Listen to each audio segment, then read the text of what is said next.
Hey, Barry. Howdy.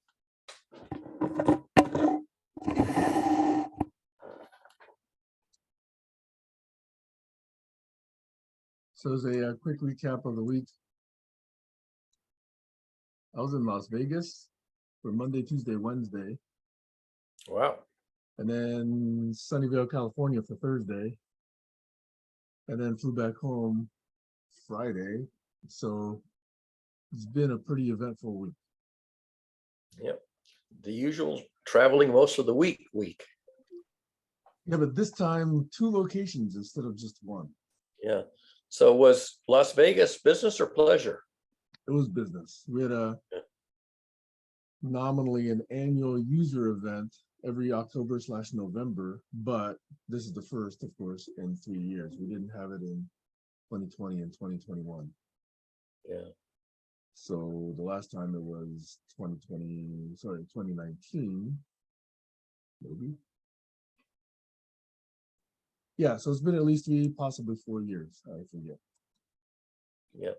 Yeah. A lot of groups that have been meeting on Zoom for the last 2 years are been trying to either resume in-person meetings or trying to set up hybrid meetings, so half in person and half online. And boy, are people running into all kinds of predictable but unanticipated glitches when they try to, return to half measures of the old ways. Yeah. Hey, Alex. Good evening, gentlemen. Good morning to you.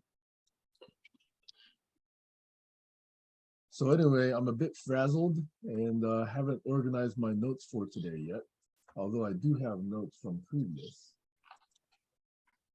sessions. Yeah, so I think our recap was, let's see.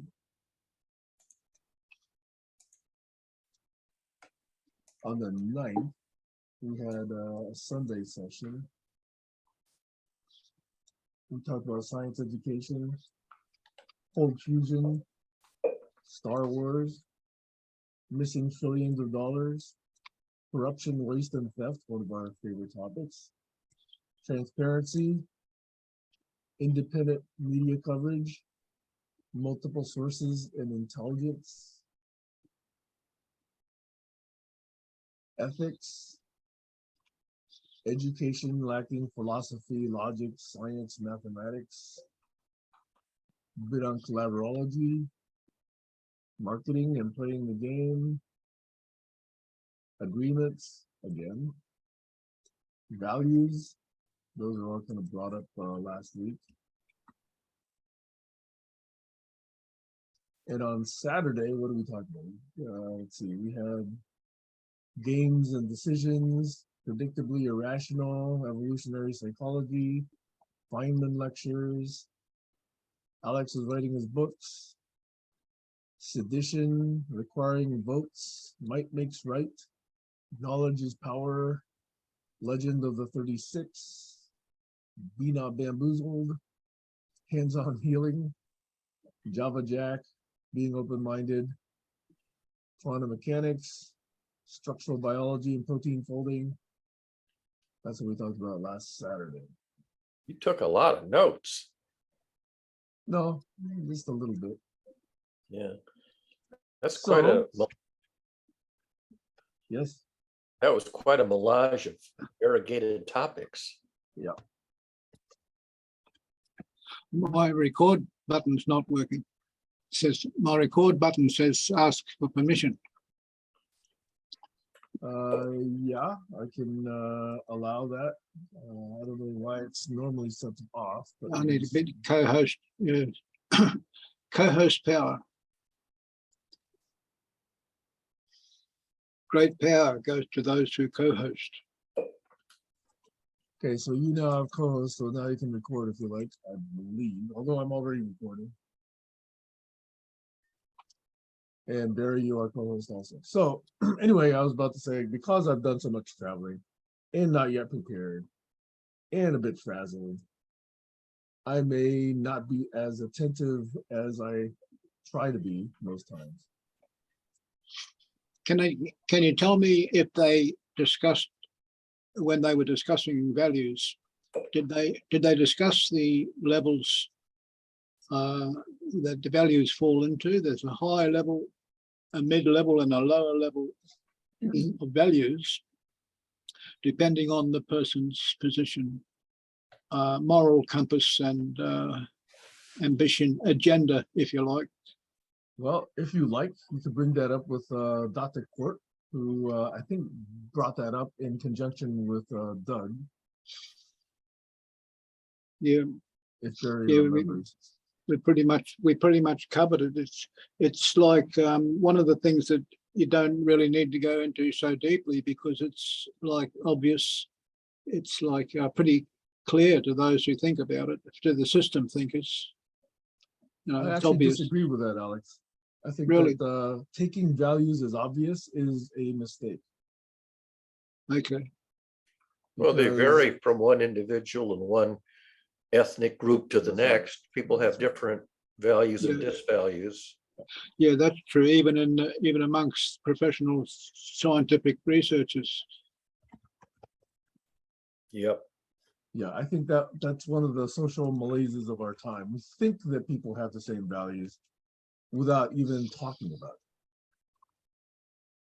Well, Now, I mean, you look at the controversy over the democratic values versus authoritarian values. I mean, we have a sizable demographic who are leaning towards fascism and authoritarianism, which kind of is shocking to people who were sort of brought up with the notion of democratic values as opposed Yeah. to authoritarian values.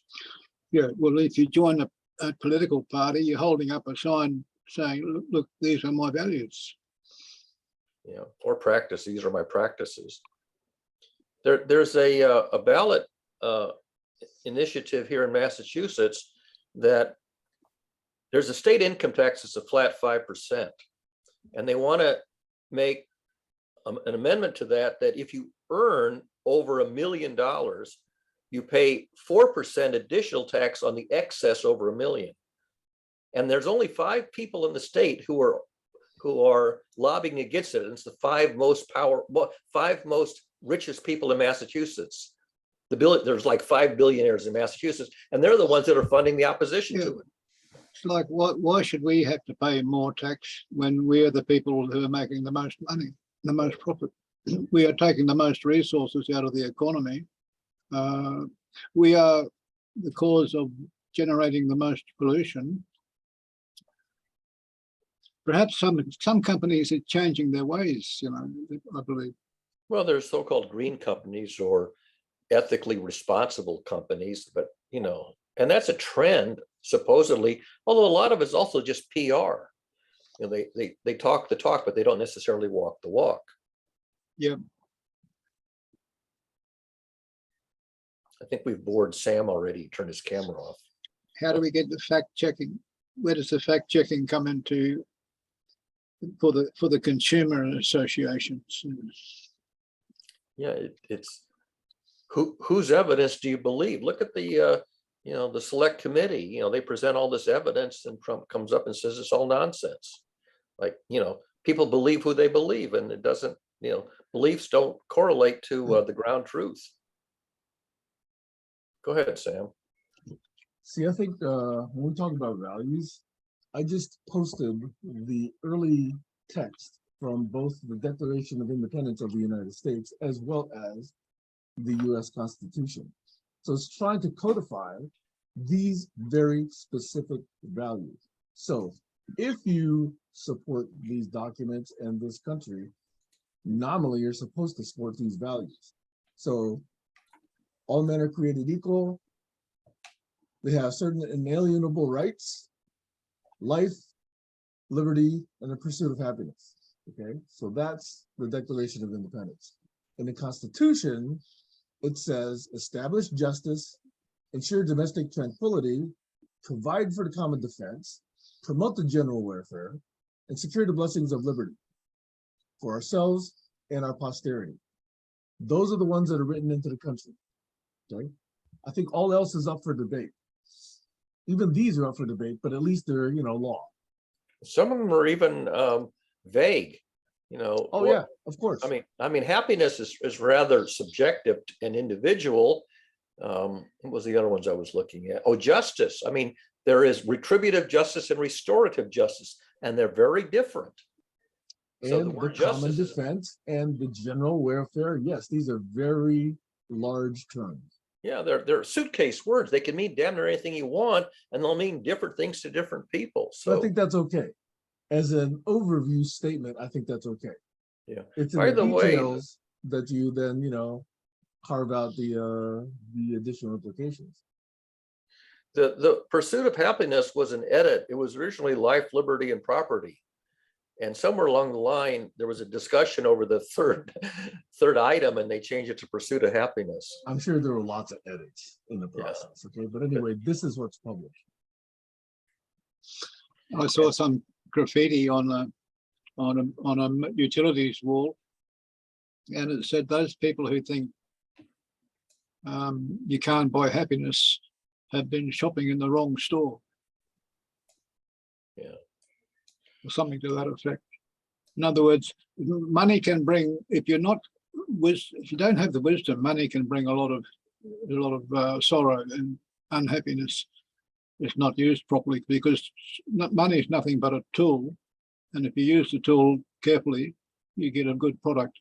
A good tradesman never blames his tools. So use your money wisely and you'll go far.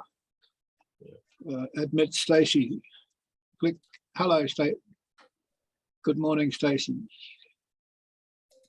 Just got out of the shower.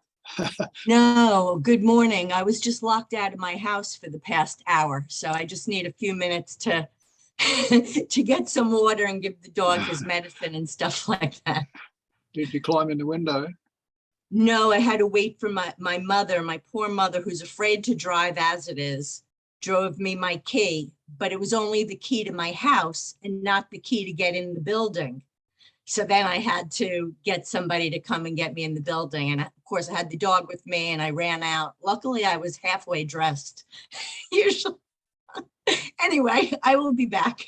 You mean What you did ran you out? do to your dog that he locked you out of the house? I'm glad I had the dog. I would have felt worse, but I had no keys. All I had was my phone. Luckily I had the phone. I'll be right back.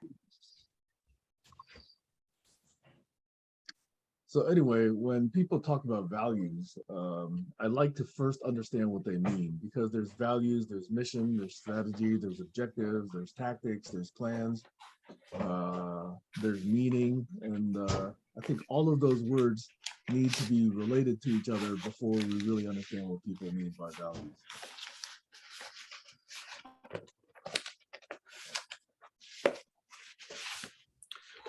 I did a workshop, it was a week-long workshop at Bell Labs, managing professional growth.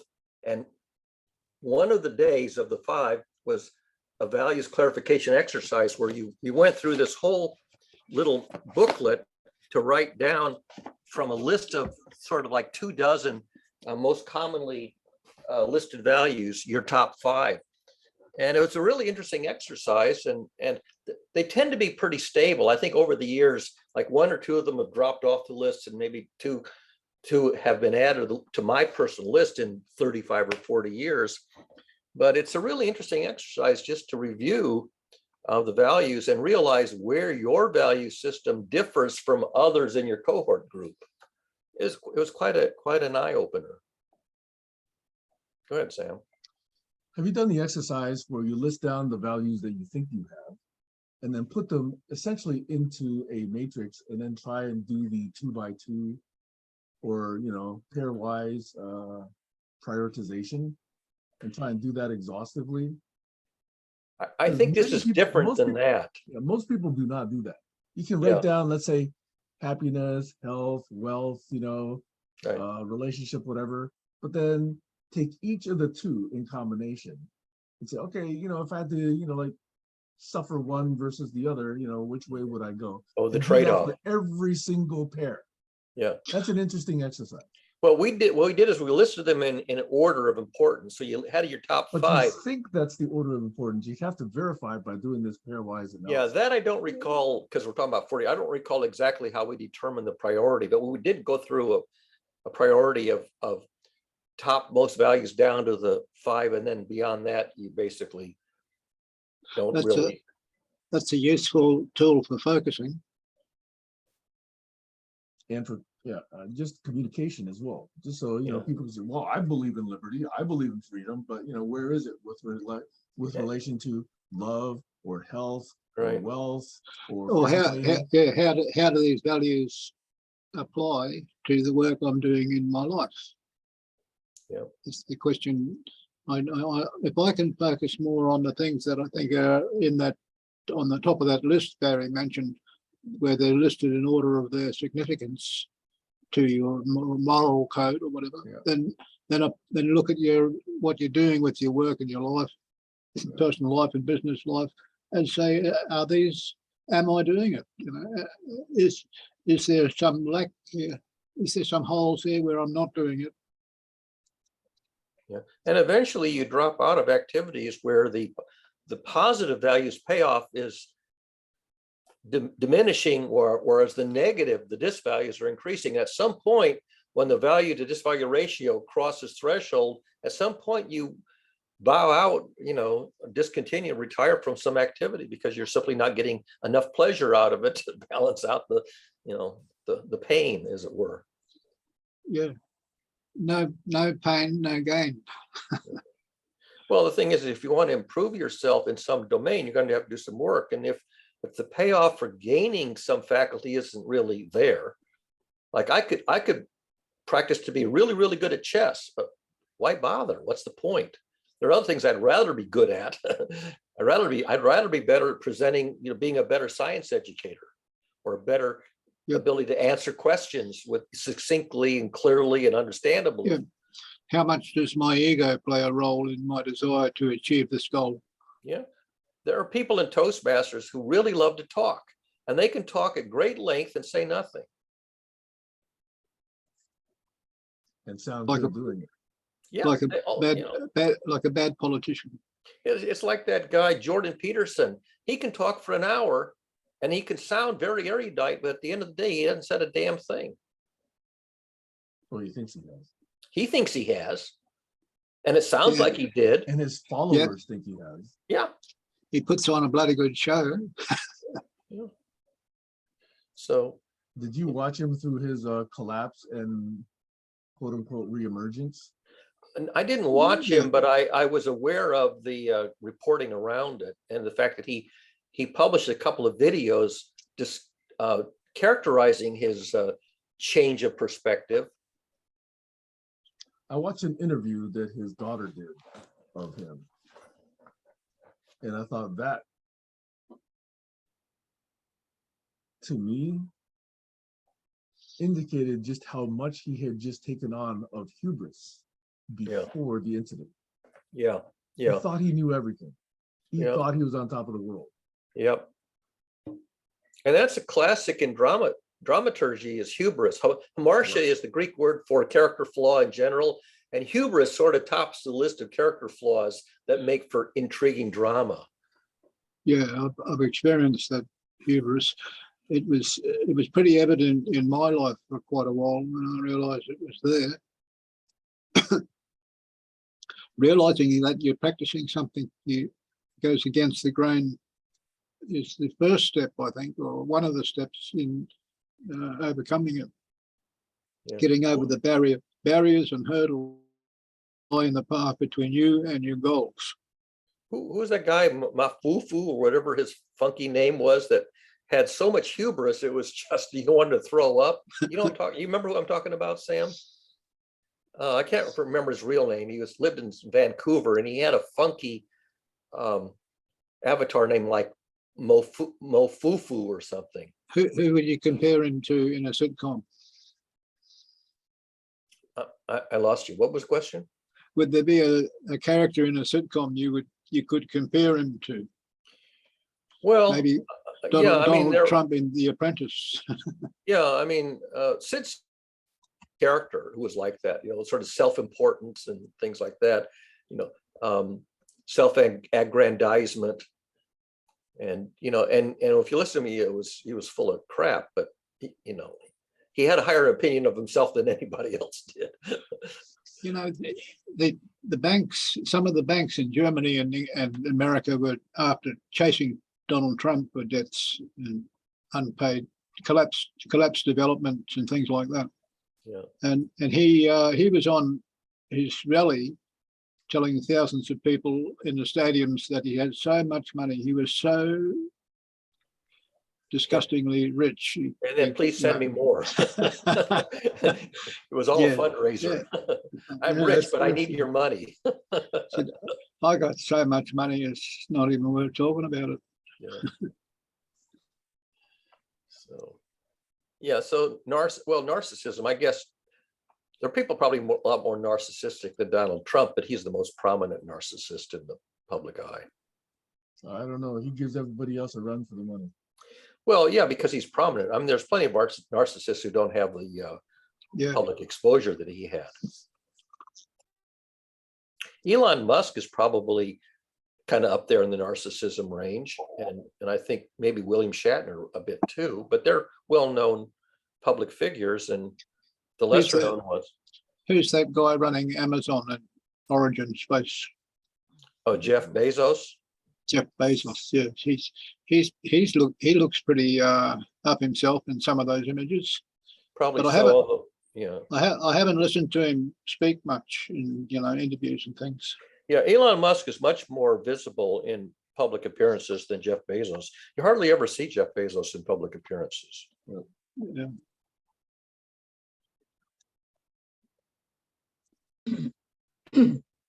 Virgin Airline, Sir Richard Branson. Virgin Atlantic. Yeah, he seems pretty intelligent though. Yeah. So, so hubris and that kind of stuff, it sort of does fit into dramaturgy as the kind of character who makes for the rise and fall of the Third Reich. That's that was your canonical example 50 years ago, or 70, I guess now I should say 70 years ago.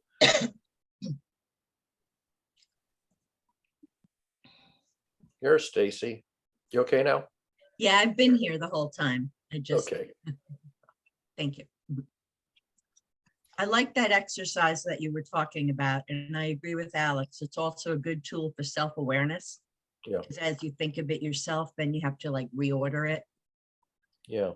And any any differences that you have with the people you're working with over what the word means, that comes up. There's a lot of good reasons to do that.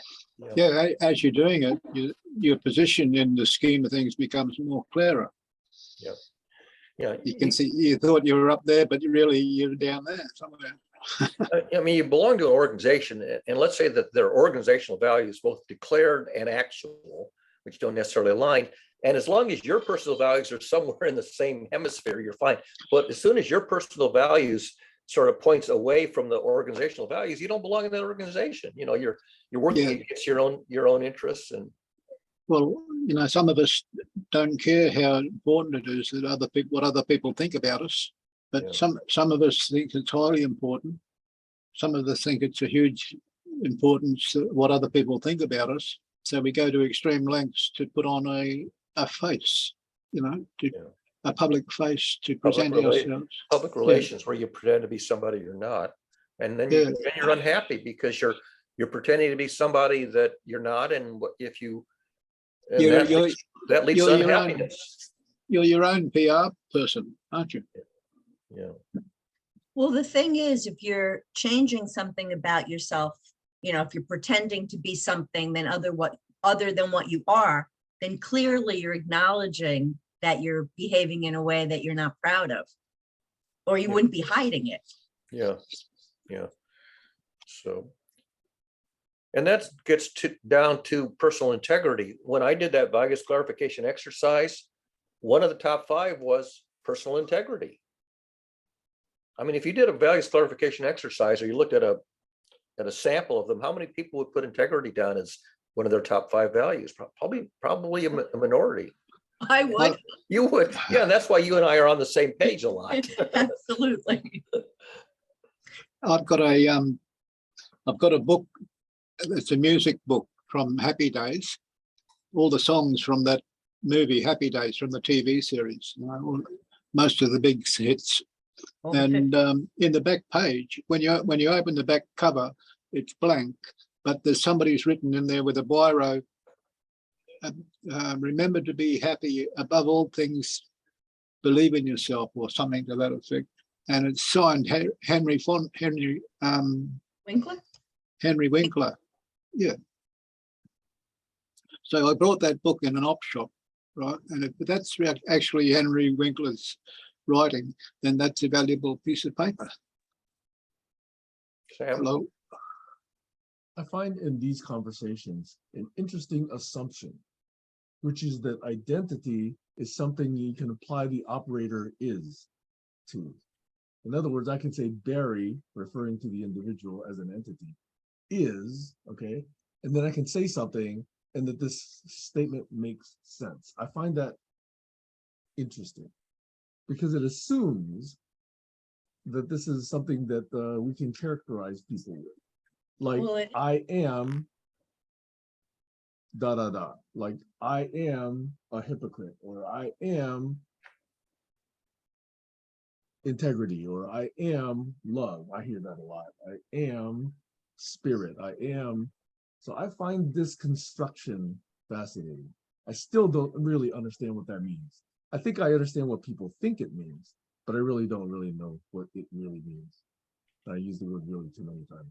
Yeah, I am paying attention sometimes. yeah, it depends who you're talking to. There are people that are actively trying to embody those things that they say they are. Yeah, enacting. Yeah, you try to I enact. can your- understand behavior. We can talk Right. about behavior, but I can't understand when somebody says I am and then value. I am concept. I am love. You know, I don't understand what that means. So if I say I am a science educator, is that overstating it, or is that saying I am desirous of being a good science educator, but I don't always live up to that that level of performance? No, I don't have a problem with that because at least I am a science educator can be verified with behavior, right? Yeah, So I'm curious about the behavior that people imply they can identify you with when they say I am yeah. loved or I am. Or if somebody says Sure. I am a leader, people who attempt to take leadership positions, that doesn't necessarily mean that they pull it off effectively. But yeah, there's lots of them where you know, you'd raise an eyebrow and go, are they really a leader? Are they just deluding themselves, or is that their wannabe? What about if I say I am a hypocrite? Is that easier to envision? Well, Yes, that's a because then you confession. can point to certain cases where you did exhibit Yeah. hypocrisy. That's actually pretty Yeah. easy. You got to identify it. If you So my- identify, The point I'm trying to make is, if you can envision I am a hypocrite, why can't you envision something in the positive? The same, Because- it's, Well, for example, if I say I am a critical thinker, certainly that's an aspiration. But do I always live up to the aspiration of being a rigorous critical thinker? Certainly not. no, but I'm not always a hypocrite either. Right. When I- This is when- why I question the word is, because it fails to understand that we all have a range of behaviors, depending on days, depending on seasons, depending on mood, depending on interaction with, you know. So to say I am and then cut off a slice of it and say that's my identity Oh, ignores the whole rest of it yeah, it's an or aspect. doesn't account Yeah. for it. It's like wearing different hats at different Yeah. occasions, different times of the day. You know Wait. the song, It's I'm like, every I am an woman. asshole. Look, I am a dick. Yes, sometimes I am. Okay. I'm every woman. It's all in me. Yeah, exactly. Those are the It's like, what kind of statement is that? What does it mean? It means You know? we're everything. That is Yeah, the but what point. does that mean? means we are full of it. Everything. There you go, Alex. There you go. Yes, we are full of it. I think I could agree with that. Yeah. The good trick, or the part where you discern what the good bit is and what bit to discard, is that practice by putting your values into a list, a hierarchy. Well, From- I would, from- go ahead, I'm sorry. But From, you know, a list from top to bottom, the most valuable thing that I believe in my life and practice. And then number 2, number 3, and so forth. Yeah, you Fair- can say, how much time fair- you spend doing one activity versus another. Barry's got 5 in the list, hasn't he? Got a what? In the management practice manual, you got 5 items, five values to put in the list. Let me see if I can, I don't know if I can even remember them, but I can read them off. Or was it 10? Let me see if I can. 5 would be enough for me anyway, Well, to start with. let me just. while Barry's looking for that, I just want to say that I don't know that you would discard any, but you would use them at the appropriate time. So here's the list of candidate ones that are in the booklet. And And see. for each one, I Gave it a value. I put down some, how important they're on a scale of 1 to 10, you put down how important they are. Then you sort of do an exercise to pick out your top ones, and somewhere in here, yeah. So a couple pages later, you get your list of your top 5. And that was as of 40 years ago. And I think I've changed one of them since then. I think, yes, I know what it is. The 5th one, which says freedom, I dropped that in favor of justice. Was it justice? I can't remember what I dropped in favor. I think it was justice. Because that was one value that I had no idea how to achieve. Yeah, well, justice is important, but justice applies equally to everyone. But we've also got responsibility that applies. Responsibility applies more to some people than it does to others. Yeah, all I know is that I did modify the bottom one on my list after a decade or 2. But that's sort of the idea, is that there's this sort of exercise of coming up with them. And I think there was one that was on my list that wasn't one of the candidates that was in the preprint. That I added one wasn't already a suggested item. I don't remember which one it was now. I have to look it up to see. Sam? See, Barry, I like that. Because when people talk about freedom, and especially these days, when a lot of people say, hey, I can do what I want, this is a free country, it is so arrogantly ignorant of responsibility that comes with that freedom. See, yes, you are in this country free to do most things, but most people do not take into account the consequences of those actions. Yep. And they basically just absolve themselves of responsibility of those actions. And to me, that is an imperfect, badly imperfect interpretation of freedom. And that's why I like what you did with switching freedom for justice. And I think that's a much more mature way of looking at things. These children that go around saying this is a free country, I can do what I want, haven't grown up to understand that there are consequences to their actions. Yeah. In fact, those consequences don't even matter to them. They're so selfish. And I think that also as you get older, therapy and healing sort of rise up as values that you appreciate more than you did when you were much younger. And achievement, I had achievement very high. And, as I reached my big goals and achievement, that kind of went down because I wasn't getting the thrill out of that anymore. Sam? So personally, I've replaced achievement with contribution. Yes.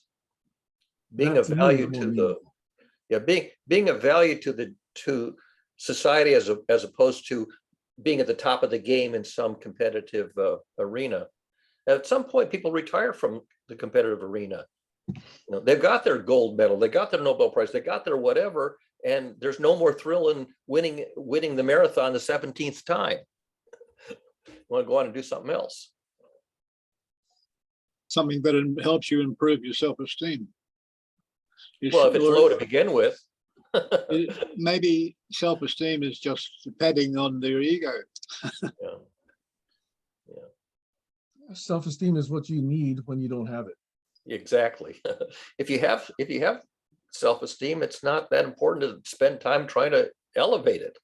It's I hard to like take. I like that, Sam. Can I make that into a meme? Go ahead. Yeah. I haven't heard it, but it sounds so obvious. Yeah. I like the obvious because it's simple. Keep it It's- simple, Sam. It's diminishing returns. You know, it's something that you're aiming for begins to flatten, you're getting diminishing returns for the effort, then you switch to something else where you can get more gain for the same amount of effort. So that's, you know, the classical diminishing returns thing. Digvijay Singh is standing by to say something. Yeah, Hello. I'm just listening. Yeah, I'm yeah, hello, Alex. Hi, Barry. I'm just listening because I am yet to, enter the world where, where we are just trying to, prove ourselves. So I think I'm trying to learn from you guys who are experienced enough. So I'm just eavesdropping on what's being said. We're Do you all feel- learning. Sam? I was just curious, Digvijay, do you feel a need to prove yourself? Well, for me, it's like I used to think that way before, and like you said it, that you have to replace what we say with contribution. What we have to replace with Achievement. contribution, achievement with contribution, and actually that's the really it's a really humbling thing that I've heard today, because yeah, it does ring a bell, because like we measure things like that okay, I have done this and this is what I've got in return. I've done this is what I got in return. I've done this thing for someone else and this is what I've got from them. But the holistic picture is like, what's my contribution into the into the space that elevated the norm or elevated the standard of what's being done before. So yeah, that really intrigued something in me. Yeah, but I think like, because we are still struggling with that. I'm from a generation who are struggling with that, who are always competing with their peers or previous generations to do better. So yeah, I think there is no need to prove yourself until but but on a realistic side, if I see that people ask us for results, yeah, we are being asked for results. Like, okay, if you're doing something, where are the results? Okay, because it's quite a measure as well, that whatever we are putting our efforts into, are we pushing things into the right direction or not? So it's a cross validation type of thing, that we validate those things. I think that's what's more important to understand, other than saying that okay, we need to prove ourselves. Yeah. Yeah. Improve, yes. Improving oneself is, I think, more substantive than proving oneself. Yeah, exactly. So yeah, I mean, we are struggling with that thing actually, where I idealistically think that I need to improve on these things, but at the same time, we are being asked that okay, like, prove it, that whatever you are, whatever your merits are, prove it. So yeah, it's a dicey situation that we get into quite often.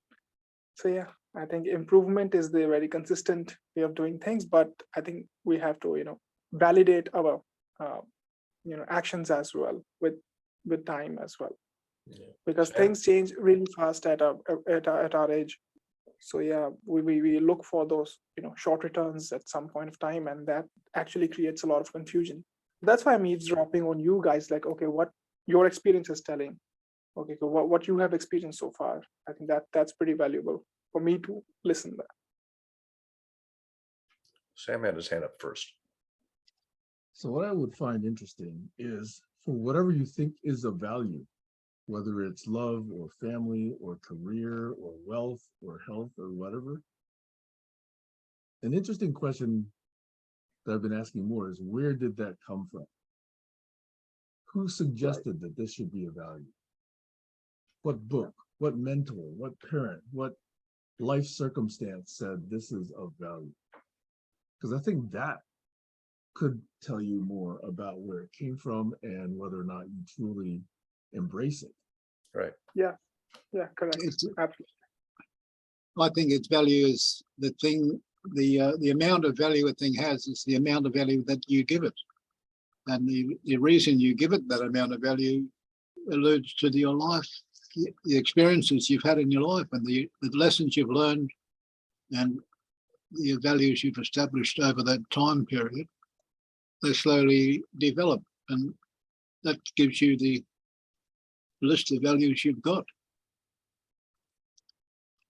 When I was Alex? growing up, I was in a culture where scholarship was one of the highest cultural values, but also scholarship was a measurement that you received as a child in school. You were given periodic measurements of scholarship, and so that became a value that you would attend to and work on in the culture I grew up in.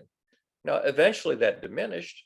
Once you're in your 30s and 40s and 50s, that's less of an issue. But that's an example of, where does the value come from? It comes from the culture. Yeah.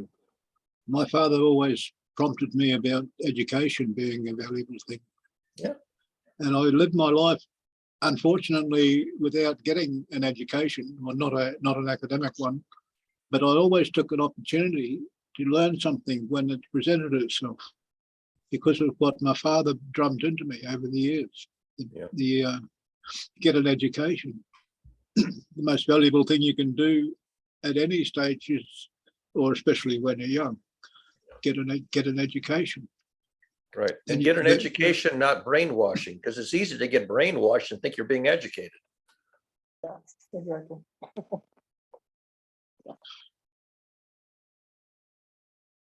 Institutional abuse. Yeah.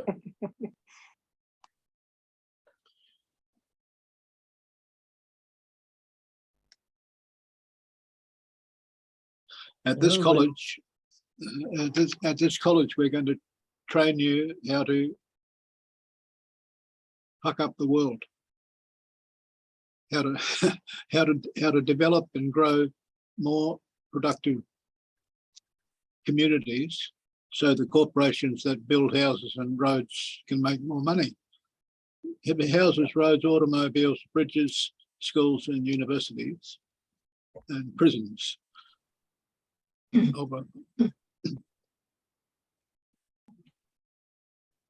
What we value is small villages, sustainable, small eco-villages is what we value. They thrive on being self-sufficient and not having to rely on outside resources in large quantities, and basically being a permaculture village that supplies all its own food, its own water, its own energy,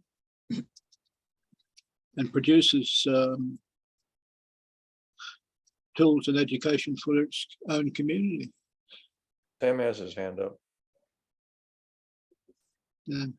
Albert.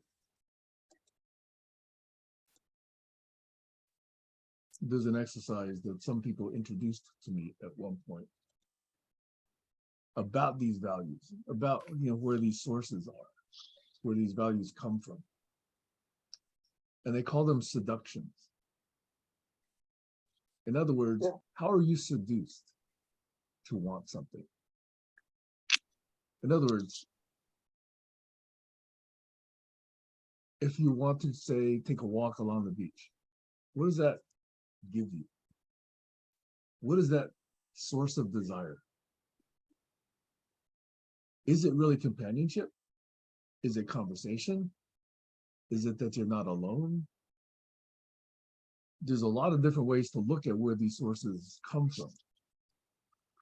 And there's a lot of ways to experiment with it. Many people just have these values, quote unquote, because that's what they're taught in the family or in the church or the synagogue or the temple, whatever. And they don't get questioned. And this is, I think, the point that Nietzsche was trying to make was you gotta, like peel away yourself, peel away all this stuff and then build yourself back up to really understand where these beliefs and values come from. That's the unexamined life that is not worth living. Right. And if people don't do that, it's a form of unconsciousness. It's just repeating and regurgitating what's been kind of embedded in you through habit, through culture. And that's not something that's easy to do. Many people do not want to even get close to that. Word of the day could be reevaluate. Reevaluate your values. Or Periodically. reevaluate without the extra E. Reevaluate. Reevaluate. Do I still value what I used to value, or has it become banal and dull and boring and the thrill is gone? I value my ability to get back into my apartment when I've lost my keys.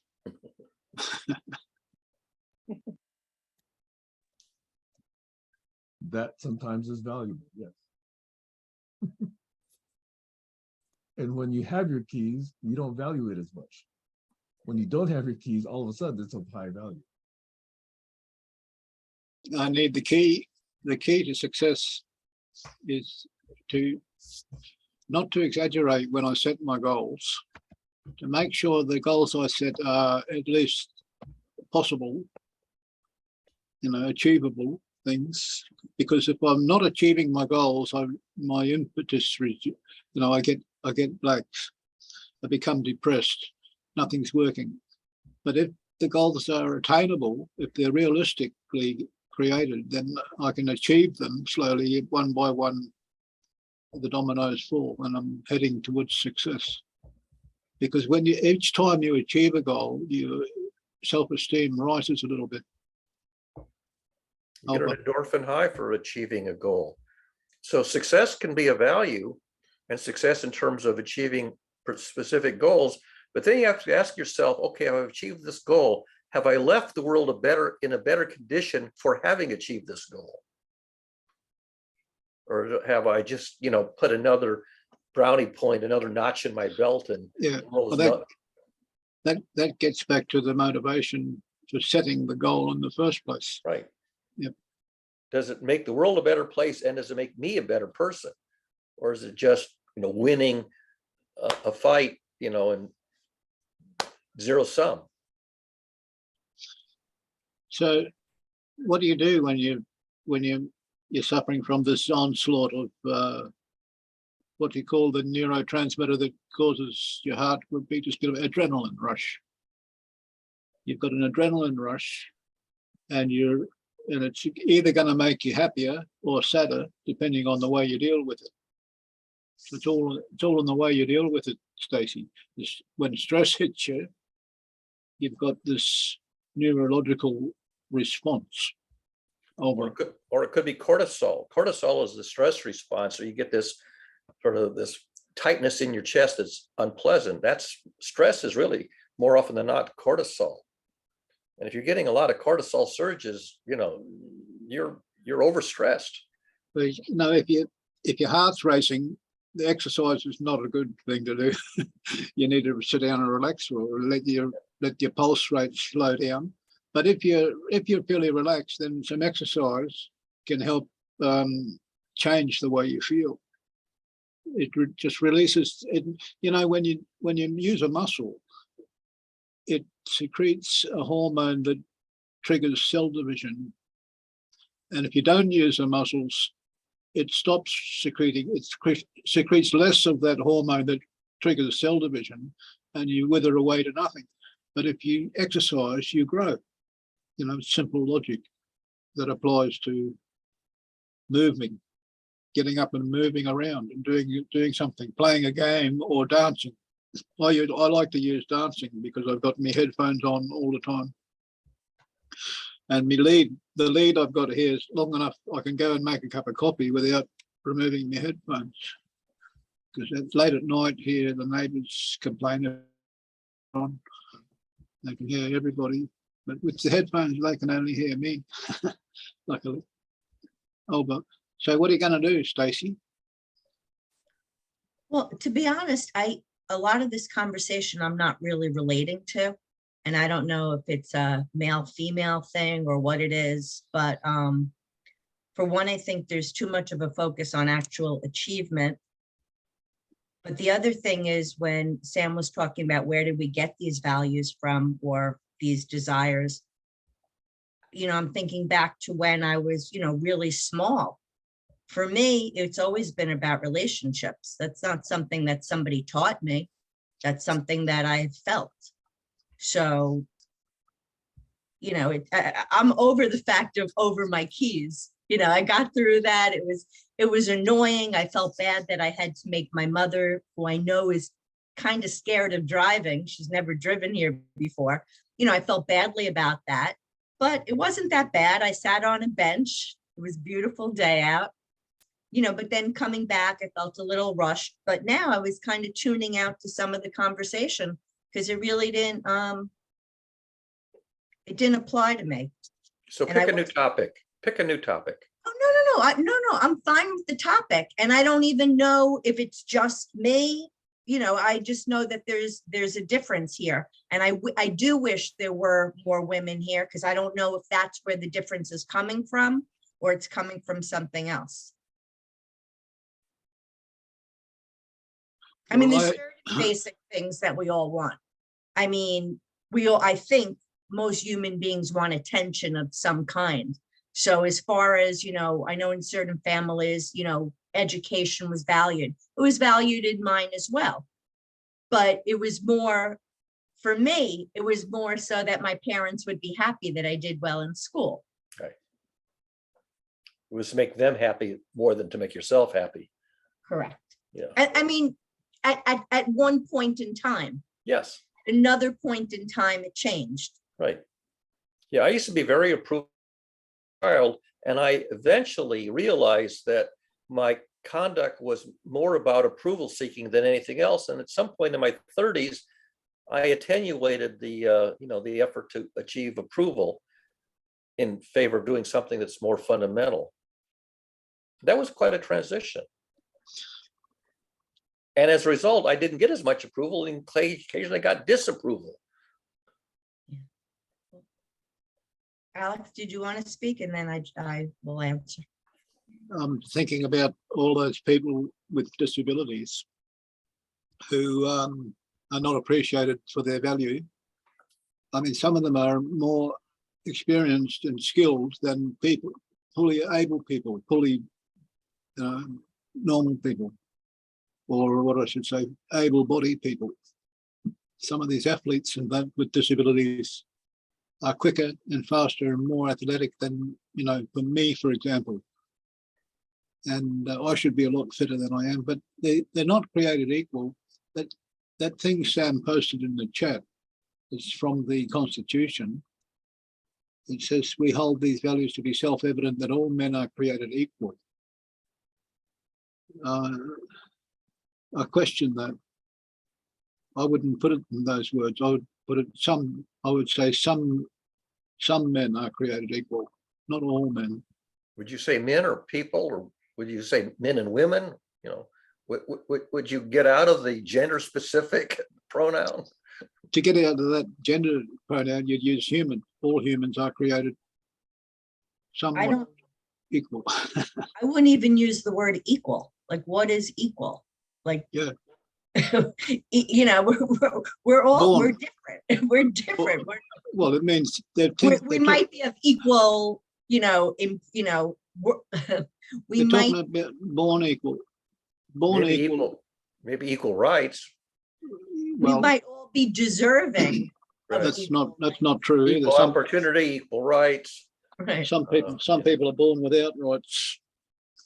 Some people are born without any access to, you know, the good life. I mean, Right, but women didn't have equal vote. You know, the minorities didn't have the vote. The former slaves didn't have the vote. You had all of this, you know, complicated stuff that was anathema to being equal.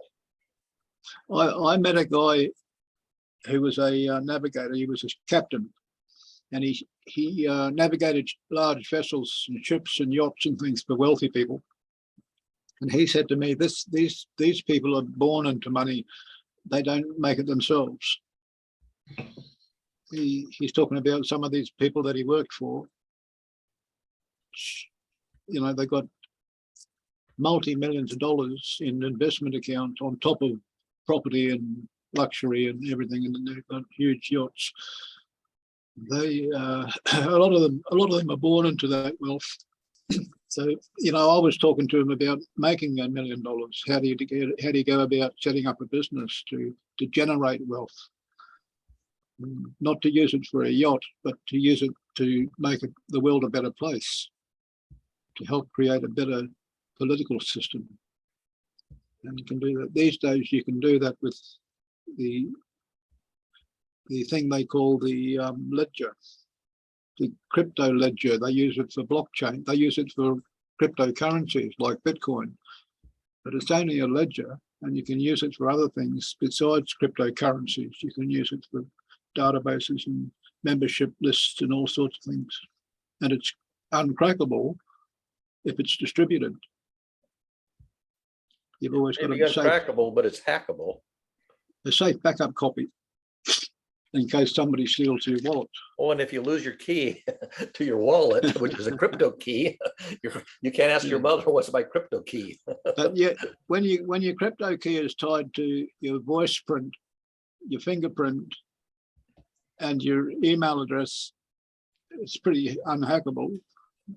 Somebody could do it, but there'd probably be more effort to go to than it'd be worth. We've got a new visitor who's not unnamed visitor waiting to come in. Zoom user. Sam, what do you want to do with somebody called Zoom user? It's probably Should we let him in and see if they're anybody we know? Yeah. It's Josh. Joshua, yeah. Joshua turns up at this hour, like I used to. Just Zoom to have user. just wanted to see who was here. Oh, we'll see if it's Josh. He's plugging in his headset. So we were all having a great conversation, and that suddenly come to a halt because a new member's joining us. And we're more interested in that than we are in what we were talking about. So do we have a new conversation? Was there something that, Sam, was there something that you came here with today? Oh, yes. At the beginning of the session, I was saying I was in multiple places this week. I'm pretty frazzled. I actually do have some notes from past sessions, but we started with values, and this is where it's gone. Because values was actually kind of mentioned at the end of last Saturday or Sunday, whichever day. Was there anything else interesting on that list you were reading through? I consider most of those things interesting, but it's up to you guys whether you want to hear that recap again. I mean, on Saturday of last week, science education was interesting. Multiple sources and intelligence to me was interesting. Transparency, corruption, waste, theft is always a recurring theme. Ethics is a recurring theme. Agreements is a recurring theme. And then values was kind of what was mentioned at the end last Saturday. Or Sunday. What about if we have a request for comment from each user, from each Zoom user, from each GCC member, in fact, and ask them to submit their top 5 values. That'll be a great exercise. I think it would be interesting if we actually then had some ways to examine what those really mean. If we're just naming things like love or health, then to me, that's less interesting.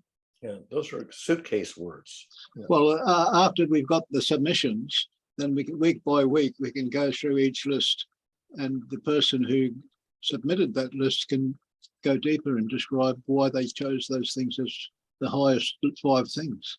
Okay, go. Let's do it. The top 5 values of all time. I mean, honestly, something that I think would be more interesting is if we had that same list of values and we were able to look at each person and say what value you see in them, you know, in particular.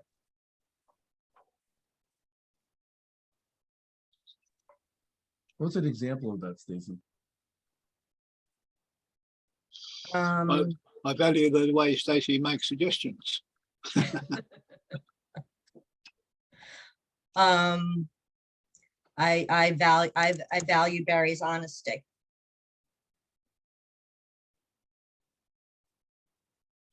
Honesty is one of the keys, I think, to success, especially in writing.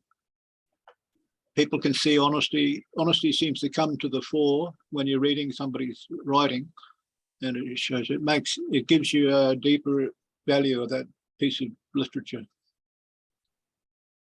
And my father always used to say, honesty is the best policy.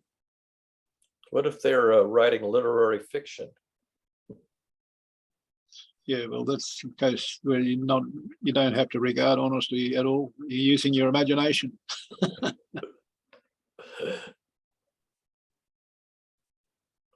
Science fiction. Entertaining literary fiction.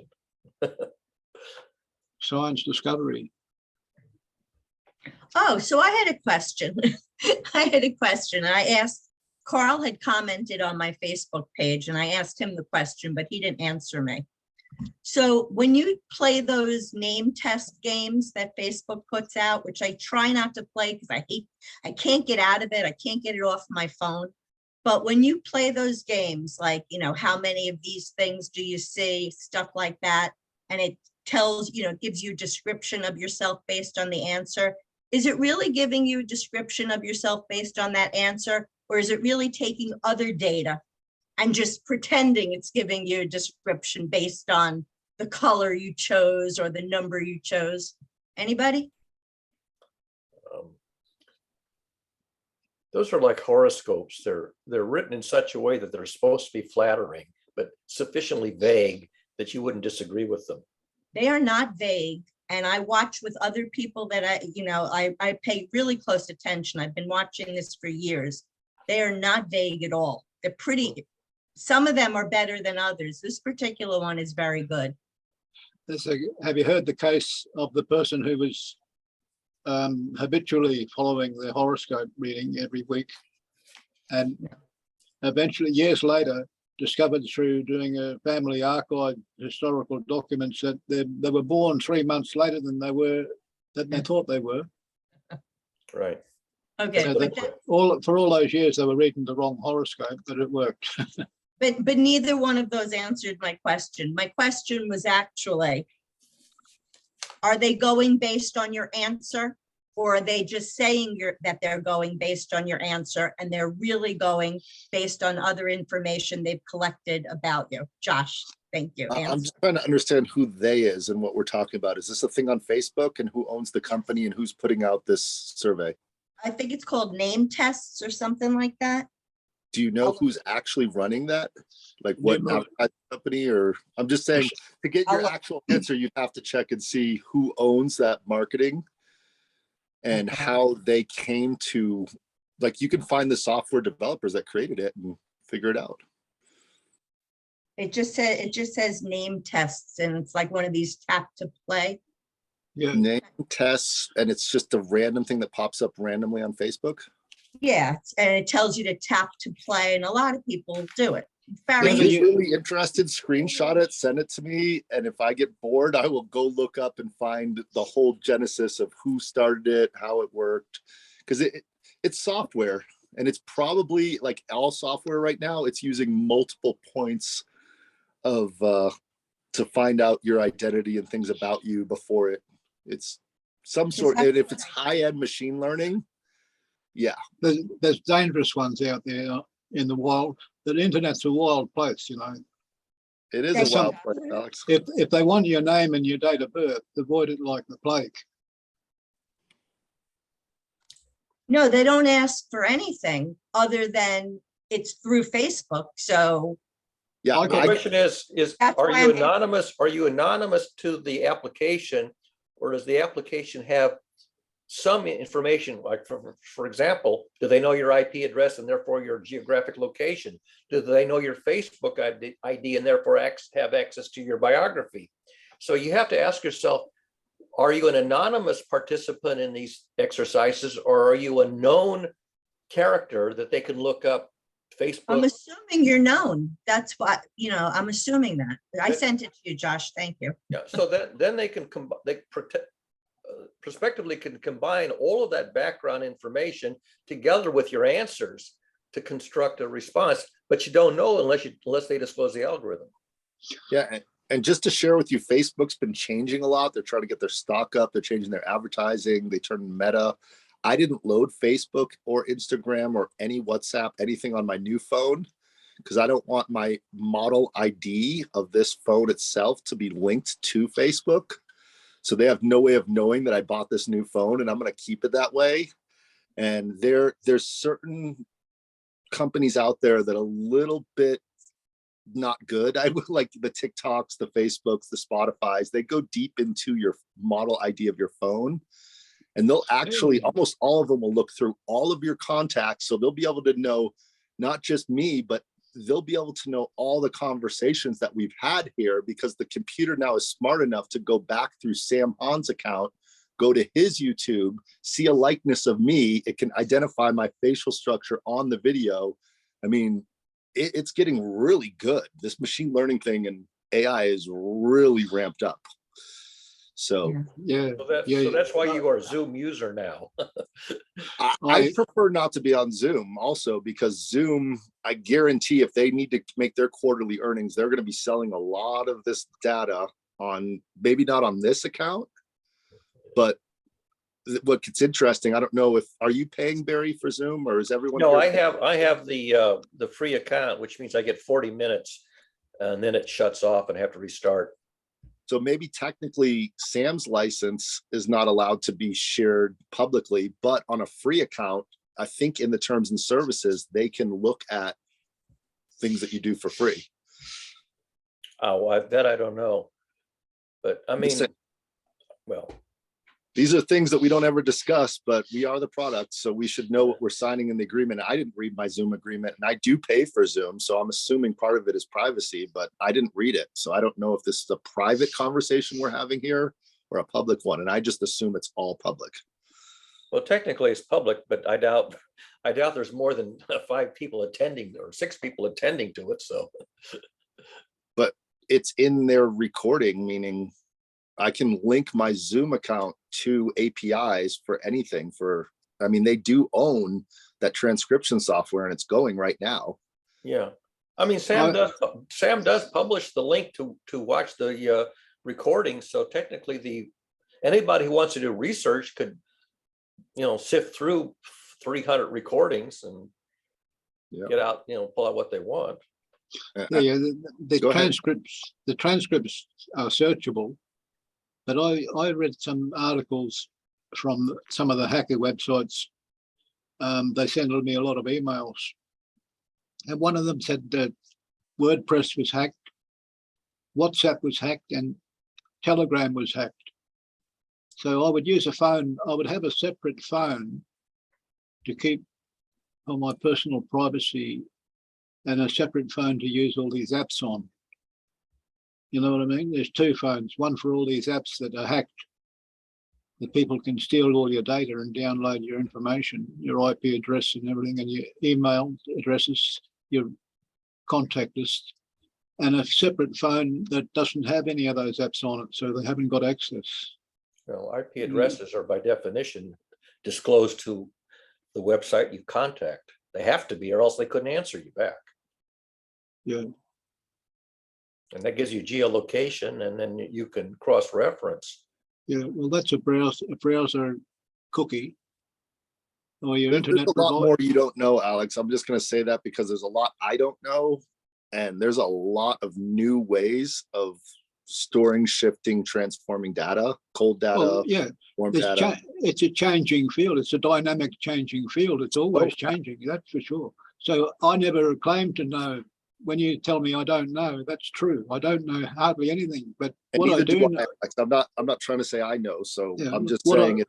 when I said I do know something about that, what the hackers have been discovering, that's because I read the emails and I download the publications to find out, to who is the source of this information.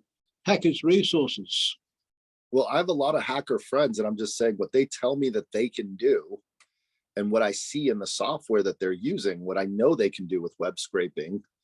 That's just as simple. That's like 10-year-old technology. Can you imagine what they're doing with Experts. large servers? I'm saying when you get into really fast, huge clusters of giant data centers with Yeah. GPUs, Yeah. and then you well, cross-reference that data. When you get into when I say big data, I mean billions of people. that's why you never hear me promoting WordPress websites, Why? because of all the hacking that was involved. When You can't hack, but that's ignorance, because you can't hack a WordPress. WordPress is an open source GPL. All the code's open. Yes, but when they were offering WordPress websites to users were logging into a database, and that database had already been accessed by But that's several hundred. WordPress developer to seal that up, and if they Yeah. don't, it's on them. That's not Well, it WordPress. was no open source websites that will allow anyone in. They allow people with backdoor entries. There's All the that's people the who same helped, with your iPhone or Android or any operating system. all the people who helped develop the code have all the information they need to harvest, to scrape visitors' websites and users who don't know much about security, because they're not using secure sites. They're using hackable sites that very low in knowledge about security issues. A lot of users are like that, and they just take advantage of a free website. Oh, wow, another free website where I can put up pages. So they whack up pages up there, and all their data is going to the hackers who are monitoring all those log files and what have you. I'd Very be nice. thrilled if the hackers would learn some science by reading what I write on the public internet. I'd be thrilled if they would learn something. They don't want to know. If they're making money, nothing will make them change their mind or their habits. When they stop making money, when you start costing them money, they'll attack you. I don't know. The web's a scary place. There's when you talk to government people, they're like, we've been at war for years in the cyber field. Yeah. Like so everything's hackable. If it's a digital thing, if it's online, it's hackable. Yeah. Well, people are raising a lot of money for Julian Assange. They're using that new meme they've got out. It says, it's a picture of Julian saying, I help you, now you help me. It's a crazy world we've moved into when we do so much of our lives in the digital format. You know, scientists have been trying to hack the laws of nature since the beginning of science. You look out and you get all this free data and you go, what's the code that's running the cosmos? Thank you. It's really hard to do to get the code. I'm all up. Can I switch the subject, Alex? Because what Barry's talking about, there's some this guy, Michael Levine, is a really amazing bio God code. hacker. The God code. Well, I think he's kind of cracked it with these Pleiadians, these little flatworms, and he figured out how to like make faces on them, and he's hacking the bioelectrics of the universe. It's like, it should be the top story in the news. I don't know why it's not as prevalent. Because worms are a lower form of life. Are you talking about electronic worms? No, I'm talking about worms that are called flatworms. They're Pleiadians, and they've been around, they don't die. They've been around for 4 billion years. Do they have a relationship with the fungi? They have a relationship with what Barry just talked about, is the code of the universe. Right. The cytoplasm. Yeah. When you mix Watson that and Crick, cracked the DNA code. That was a big deal to crack the That's DNA huge. code. Yeah. Got them the Nobel Prize. Yeah, you got a dozen chromosomes and billions of connections and billions of combinations in the DNA code. That's incredible. And it's only got a simple set of letters. How many letters? 8, Four. 7, 4, A, B, C, D, E. So Yeah, well, that's there's a lot more going on inside of biology, is what I'm saying. And I'm not a biologist, so I'm learning these things. But my question. Go ahead. My question to the biologists and the geneticists is, where did that code come from? Did it originate spontaneously? Here's where it gets interesting. You get into electricity, bioelectricity, and morphogenetics, which is how the code is received by the cells themselves and how the cells decide to work. Well, that applies How they even to the. communicate with each other. There's some new understandings of how cells are actually communicating to each other. I'm thinking about the simpler organisms going back in time before that we got organisms with sophisticated DNA that give us humans the ability to have consciousness and think, right, and reason. But if you go back to these more previous simpler organisms that were also cells dividing and communicating, I don't know if it was a natural occurrence that sparked this evolution or whether it was intelligent design. I don't think anyone knows exactly how it works, and we're trying to figure it out. Yeah.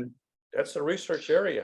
How did the DNA replication mechanism emerge out of ordinary chemistry, non-living chemistry? You have organic chemistry, which is still non-living, but organic chemistry somehow managed to evolve it into self-replicating systems. You can see how the environmental conditions would have shaped the process, because organisms have to have sunlight and resources like fuel. Maybe it's water and sunlight, and then micro proteins. Cyanobacteria, the organisms in the oceans that were able to capture sunlight and use it to metabolize, and that was, I don't know, 3-4 billion years ago, the cyanobacteria. There was a need to reproduce. What was driving that need? If a cell needed fuel, its motivation would be to reproduce, right? To divide and create another cell, and that other cell would continue the process because it needed something. Why did it need that? It needed that to survive and reproduce. But what was the motivating factor to create that need in the first place? Why did it start? That's what I'm asking. Well, I have an answer for that I wrote up 35 years ago. And it's a mathematical answer, which is why nobody reads what I wrote up. But it has to do with a mathematical theorem that was initially proven, I think, around 1920, called the Brouwer-Kakutani fixed point theorem.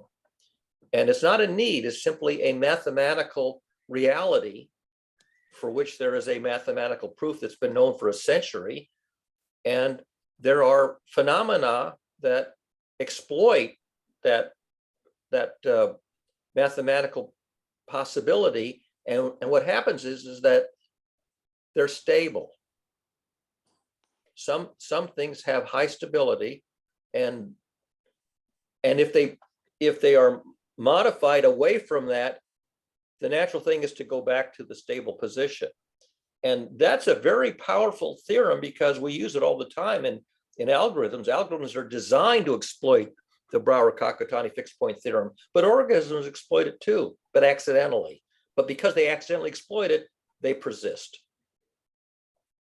And I can give you the link to it if you want to read it, although frankly, I don't know, why bother, because nobody seems to read or learn anything, even though the mathematics is well established, it's been around for a century. They're using that mathematics in that game. There's a computer game called Life, L-I-F-E. Yeah, I know it. I know what you're talking about. And basically there are configurations which are self-reproducing within a very simple recursion law. So there are recursion laws which obey the Brouwer-Kakutani fixed point theorem, and they replicate themselves. Yeah. Once you get to a fixed point, it repeats itself. That's basically what the math theorem says. It uses an if-then statement. No, well, maybe. It If the follows, neighbor, if you bump into a neighbor, if the neighbor's blue, kill it. If it's green, join it and make double sides. yeah, it has a recursion law, and the recursion law has the property that it has a fixed point. Actually, Yeah. more than one. They're motivated by the instructions given to them by a human being. It's not that they're motivated, that they're driven by the rules of the game. The laws of nature or the laws of the game are provided by the creative process, and then Yeah. and then the contents has to obey those laws. Yeah, that's like the sexual urge in humans. The urge to reproduce, it makes us survive, and the population on the planet keeps increasing because of this natural urge, sexual urge to mate with a female. So if those single cells were motivated by a sexual urge, they must have had some But neurons. I could ask Sam or Stacy or Josh, how many people do you think have ever heard of fixed point theory in mathematics and have actually read enough about it to know what it is? What fraction of the population think even are aware of fixed point theory? Fixed point. 1%. Fixed I'm not point aware theory. of it.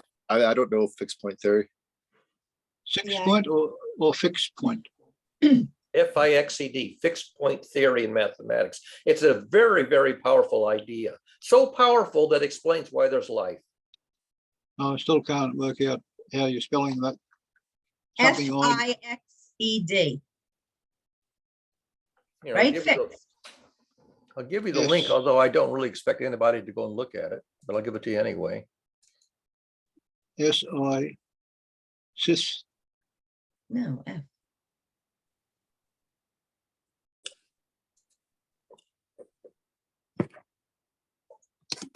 Because those single cells didn't have a brain, and yet they continued to reproduce. Simple Well, organisms, simple. I could blow your mind, Alex, but I'm not going to. But there's a lot of new understandings. So take a look at the science. That what you think that these That's where single they cells come. don't have a brain. Where do you think those understandings come from? People asking questions. This is what Barry's trying to communicate, I think. And correct me if I'm I'm wrong. utterly failing to communicate one of the most powerful mathematical ideas that's been out there for a century. It's very fundamental, it's very powerful, and I've been trying to communicate it for 30 years, and I've utterly failed. Well, let's try. Like, I'm Yeah. interested. Yeah, I will even come back on camera for this. When you have a scale to look at, it changes your perspective, because you're looking at the universe. A planet in that universe is like a fixed point, or a black hole in the center of that galaxy is like a fixed point. But when you're looking at a microscopic organism, you've got a different scale completely. It changes the nature of the things you're looking at, as well as Guess who was the first mathematician to employ a fixed point algorithm even before it had a name? who was that? I'm asking you to guess the name of the mathematician, and you know this person's name, who was the first person to write an algorithm that employed the fixed point concept to solve an important mathematical problem. Albert Einstein. No, long before Einstein. I can't name any mathematicians. Well, if it's long before Einstein, it must have been Isaac Newton. Exactly. Isaac Newton, who invented the calculus, wrote a fixed point algorithm to find the roots of an arbitrary function. You want to find, you know what it means to find the roots of a polynomial? Yeah. No, He I wrote an don't. algorithm that would find the roots of an arbitrary function using a fixed point algorithm. That was the very first thing he did with the calculus. Now, it wasn't called fixed point theory because why it worked, he understood how to use it, even though it didn't have a whole theory to, expound it. Can Josh just jump in for a minute? Because I think it's going to be a clarifying question. Yeah, I was going to try, but I think what's frustrating is that most people don't know basic mathematics. So the root Exactly. of a polynomial, I never learned that. And that's my ignorance, because I didn't get that far in mathematics, the root of a polynomial. And that's sad. But I only got to algebra 2. So I'm wondering, Barry, is there a way, if you were talking to a 5th grade class, Mhm. can you just give us a little back? Can you come in That's from what that. that's what I put the link into the chat just now, because that's the explanation that I would excerpt from, depending on the attention span of my audience. My audience had a 10-minute attention span, I'd give them the whole story. If they So, had a 2-minute attention span, I would, have to do a little hand waving and not really explain it. so we have like a 5-minute attention span and we're on Zoom. Do you think you could just give us, and Kayla's here too, and none of us are thrilled with, can you just give us a little bit of a very base, at least start at a basic point? Okay, so the first question I have to ask you is, do you know what a function is in mathematics? Is that, no, I don't. I'm gonna say no, just because I couldn't explain it to All a right, 15. so suppose you have this little box and it's some kind of a machine. You put something into the input and you turn the crank and you get something out of the output. Now, a lot of times, the kind of stuff you put in the input is different from the kind of stuff you get from the output. But there are some machines that will take a certain kind of input and the output belongs to the same class as the input. Okay, which means that you can take the output and plug it back in the input and turn the crank again. I know what they are in arithmetic. They're numbers. No, they're machines that do the process work of the numbers. They're division, multiplication, subtraction, and addition. Right. They're You put in a number, you turn the crank, you get another number out. well, That's the what a function is. addition and subtraction, multiplication and division. Exactly. They're the arithmetic terms for the process machine that the numbers go into and come out of. Now, suppose that you take an arbitrary number and you put it in the input, you turn the crank, you get a number out. Yeah, but And it's a different number.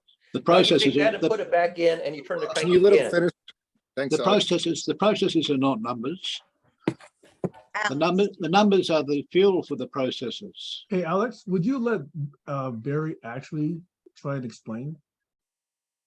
He did. He said there were No, numbers. he but hasn't. He's barely into this topic. The machine was Alex, not. Okay, Alex, I'll let him carry on. Alex, I will- Alex. I heard You- multiple people ask Barry to explain a concept, and you're not Yeah. giving him a chance to do that. Well, all I did was offer. Okay, Alex, I just muted you, okay? I make a suggestion, Alex, if you have things, maybe put it in the chat. This way you won't interrupt Barry's flow and you'll still get out what you want to say. Barry, could you, so we know what a Imagine function you got a is. box, you put Yeah. like a number into it. You turn the crank and you get a different number out. That's called a function in mathematics. It converts one input to a different number in the output. Now you take that and put it back in, turn the crank again, and you get another number out. In some interesting cases, you'll put a number in and feed it back and turn the crank, and eventually the number that you get out converges to the same number over and over again. You put in some special value, let's say 27, and turn the crank and you get 27 out. That's called a fixed point of that function. The output is exactly the same number as the input. And there are algorithms where the answer to a problem you're trying to solve is the fixed point of a carefully crafted function. And the thing is, you want to build a machine that when you turn the crank and put a guess in, gives you a better guess out. And you put the better guess in and you get an even better guess out. And there are the whole point of fixed point theory is, how do you build functions that will have this property that if you put in an approximation, it gives you a better approximation, and you iterate on that. And after a few cycles, you got to within 3 or 4 decimal places the answer to the problem to the puzzle you were looking for. That's the basic idea of a lot of algorithms. And there is a mathematical framework that teaches you how to build that box that has that property for the problem you want to solve. And Isaac Newton was the first one to do that because he wanted to find the zeros of a polynomial. And he figured out how to build the box that it would converge to the zeros of a polynomial, even if he just gave a wild guess to start with. That's how I made my living for the first 10 or 15 years of my career, building algorithms that computed fixed points. So in And your- life does that. The laws of physics and chemistry say if you take a configuration of matter and you let the laws of physics and nature operate on it, you get out of configuration of matter. And is there a configuration where when you start with this configuration, the laws of nature give you the same thing back again? Life has that property. It's a fixed point of the laws of physics and chemistry. And they do exist. We're examples of them. Any living organism is an example of a fixed point where the crank is the laws of physics and nature. Now, did I succinctly explain it in 2 minutes? That was amazing. It was wonderful. And I see Dig VJ is back because I just texted him on Clubhouse to see if he could come back. He got a call. But so here's where it gets interesting, that intersection between biology and mathematics, the intersection between the Principia de Mathematica and all of the math that Newton wrote up, right, to all of the physics that we use today in Newtonian physics. Right. The practical use of mathematics, I think, is where things are lost, where I got lost in mathematics because it's so out, like, who cares? How does that affect my life? I don't do biology. I don't know what all the matter is in the universe. But when I had to take credit cards and make a lot of money in the business world, and I learned that the credit card had an algorithm, and I learned that the algorithm could be programmed into software. So when someone gives me a credit card number, I could know if it was a fake credit card or not. That applied to my life because I know if I'm getting paid or not. Right. And so taking mathematics and putting it into a practical use case where anyone can understand the value. I think back to what Stacy said, the value of people, the value of the mathematics, of how it's utilized to create more happiness or pleasantness or joy for us in this society. Like the ability to go to the moon. Okay, how many of us want to go to the moon? But the ability to go to the grocery store with a GPS of Google, that's a little bit more practical as trying to find different grocery stores. I mean, you see what I'm saying is if we can use fixed point theory to change, and this is where I'm getting excited, because what I was working on with the Microbiome Learning Center is to understand the bacteria enough to eradicate all diseases, which would change billions of people's lives in the future if you never had to have disease. Excuse me, if any of your cells never had to degenerate or metastasize or turn into cancer cells.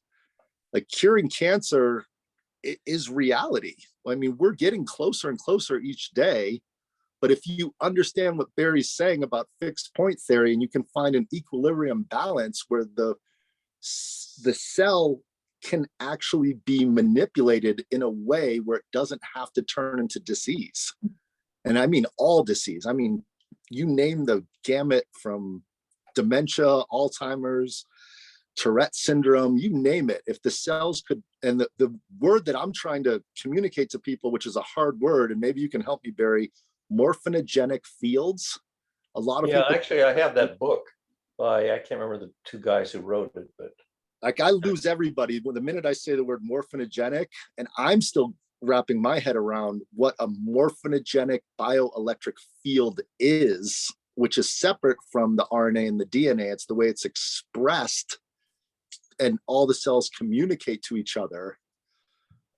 That is really interesting. There's an experiment in chemistry that's a very popular experiment if you're teaching chemistry in college. You pour some chemicals into a beaker and it just sits there, nothing happens. You don't see anything happen. And then after 27 seconds, it suddenly turns blue. The whole thing just turns blue all at once. And they do this thing, they'll pour it in there, and then they'll slowly pour it so it's coming down, and it'll all turn blue simultaneously. So there's something about this chemical reaction that you don't see the reaction, but the reaction is underway slowly everywhere in the field. A morphinogenic field all changes its configuration simultaneously. And so the notion is, how does it know to do it? Well, everything locally is doing the same thing under some processes that they make up this name morphogenic field. It changes its morphology everywhere simultaneously. Stacy has her hand up. So what I'm hearing is that these are the synergistic effects. Is that correct? Or am I not here? I mean, No, it's more profound than that. Synergistic says something happens here and it causes a similar thing to happen there. The notion is this is the cause and this is the effect. But in morphogenic fields, they're all doing it simultaneously, independently, but in sync. I thought synergist, okay, so then my definition of synergy is wrong, because I thought synergistic meant that the effects here and the effects here are different than the effects of both together. They interact. There's an interaction. In synergy, there's an interaction. Yeah, In morphogenic fields, everything is happening simultaneously, but independently. There's no interaction.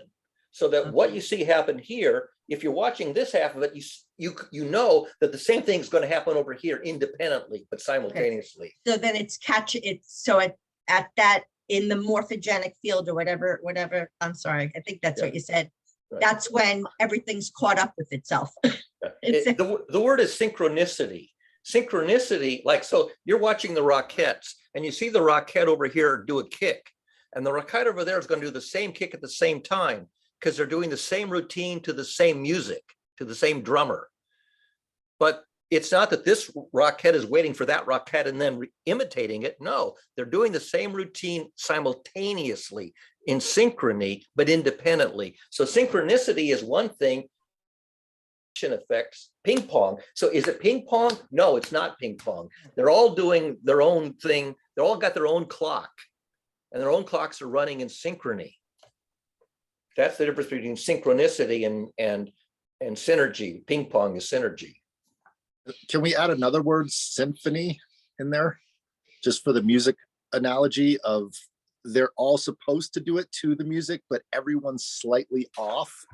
So Well, they're playing a different part of the musical score, but the conductor is the timekeeper. The conductor says, I'm the clock. Everybody pay attention to this clock.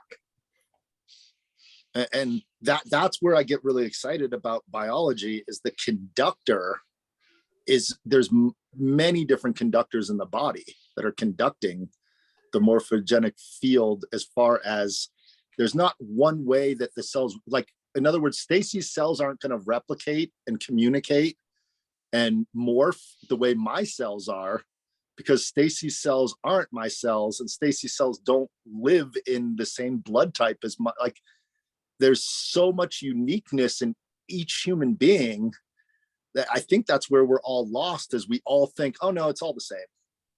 It's all the same. It's not. Like, where you live on planet Earth affects the way your cells are. Yeah. And at local adaptation. Yeah. So you get local adaptation, but all the moths adapt to the color of the bark on the tree at the same time, because if they didn't, they'd all die. But so you have adaptation, which is to local environment, but the environment is distributed. So if the environment over here is doing the same as the environment over here, the moths are going to adapt identically, but not through communication. And those are subtle things to parse out. You know, is there a cause and effect, or is there an underlying common cause? In this case, an underlying common cause, which is invisible.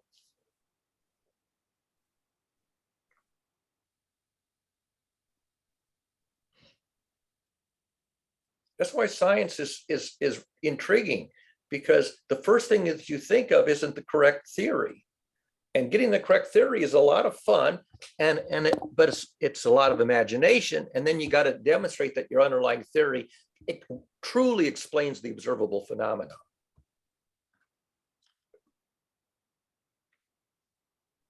That was fun. There you go.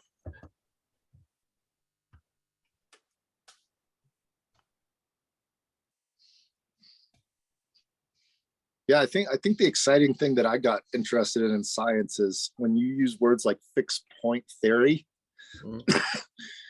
the point itself, like mathematically, in what dimension? Because there's a lot of dimensions of points. Like when Einstein did his famous, imagine you're on a spaceship traveling at the speed of light and you look into a mirror, what do you see? And that thinking of time, I got obsessed with time literally for 8 years. I couldn't stop reading every book I could about what time is. Right. And because the very definition of time has never really been defined in all of human history. Time is what clocks measure. And up until a century ago, everybody thought that a precision clock would keep the same time. And if you had two twin clocks, the precision clocks, it doesn't matter where they are, they're all going to keep time in synchrony. Turns out Einstein says it's not true. If you take two precision clocks and you elevate one about a meter, this one starts running faster. That's called general relativity. Timekeeping is a function of your local gravitational field strength. Or Einstein would say, if you're in a rocket ship that's accelerating, your clock is running slower and slower. So he pointed out that acceleration in a rocket ship and gravity on the Earth behave the same way in terms of timekeeping. And people, to this day, people don't really appreciate that clocks do not keep the same time. Timekeeping is local. It's from the point of view of the observer. Yes, local. Doesn't matter where the observer is. The clock, Well, all the clock cares about is what's the gravitational field strength Yeah, here. but I can be over it- there watching the clock. It does. fade. It does matter. If you're on Earth watching the clock face on your clock, you're not watching the clock face that the spaceman's watching in the rocket. So, I could be on the moon with a telescope looking at a giant clock on the Earth, okay. and I would be reading time on the Earth. And if I compare to that to my clock on the moon, my clock on the moon is going to be running faster. I'm going to be gaining time relative to the clock on the Earth. I'm not disputing the general theory, but I am just saying if it's local, then the time to the guy on the spaceship's clock looks different to the time on the guy on the ground clock. Yeah. Because of the local effect. Yeah, it's called proper time. Proper So time when is the time, Okay. the clock that's Yeah, where okay. you Now are. getting back to me and my comment about the observer. The observer is simply the one looking at the clock in the local position. Over. So that was a big change in how we understood time, the fact that time is relative. That was a big deal. And to this day, people forget to think about that in various science experiments. So last week, they gave the Nobel Prize to these two guys doing these experiments in quantum mechanics. And there was a mathematical model that made a prediction. And when they finally did the experiment, the prediction was wrong. And the question is, what's wrong with the prediction? Why was John Bell's prediction in 1964 incorrect when the measurements were done in 1984? And the answer was John Bell forgot to take into consideration that time is local. John Bell assumed that timekeeping is the same everywhere and every when. And he used the mathematics that assumed that, and he got the wrong prediction.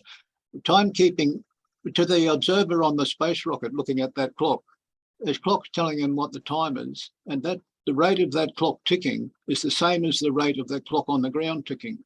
The reason they tell different times is because of the distance between them. That's not the mistake John Bell made. If you say to this particle over here. Okay, I didn't say it was a mistake he made. I was just pointing out the fact that time's relative to the local position and the clocks are running at the same speed.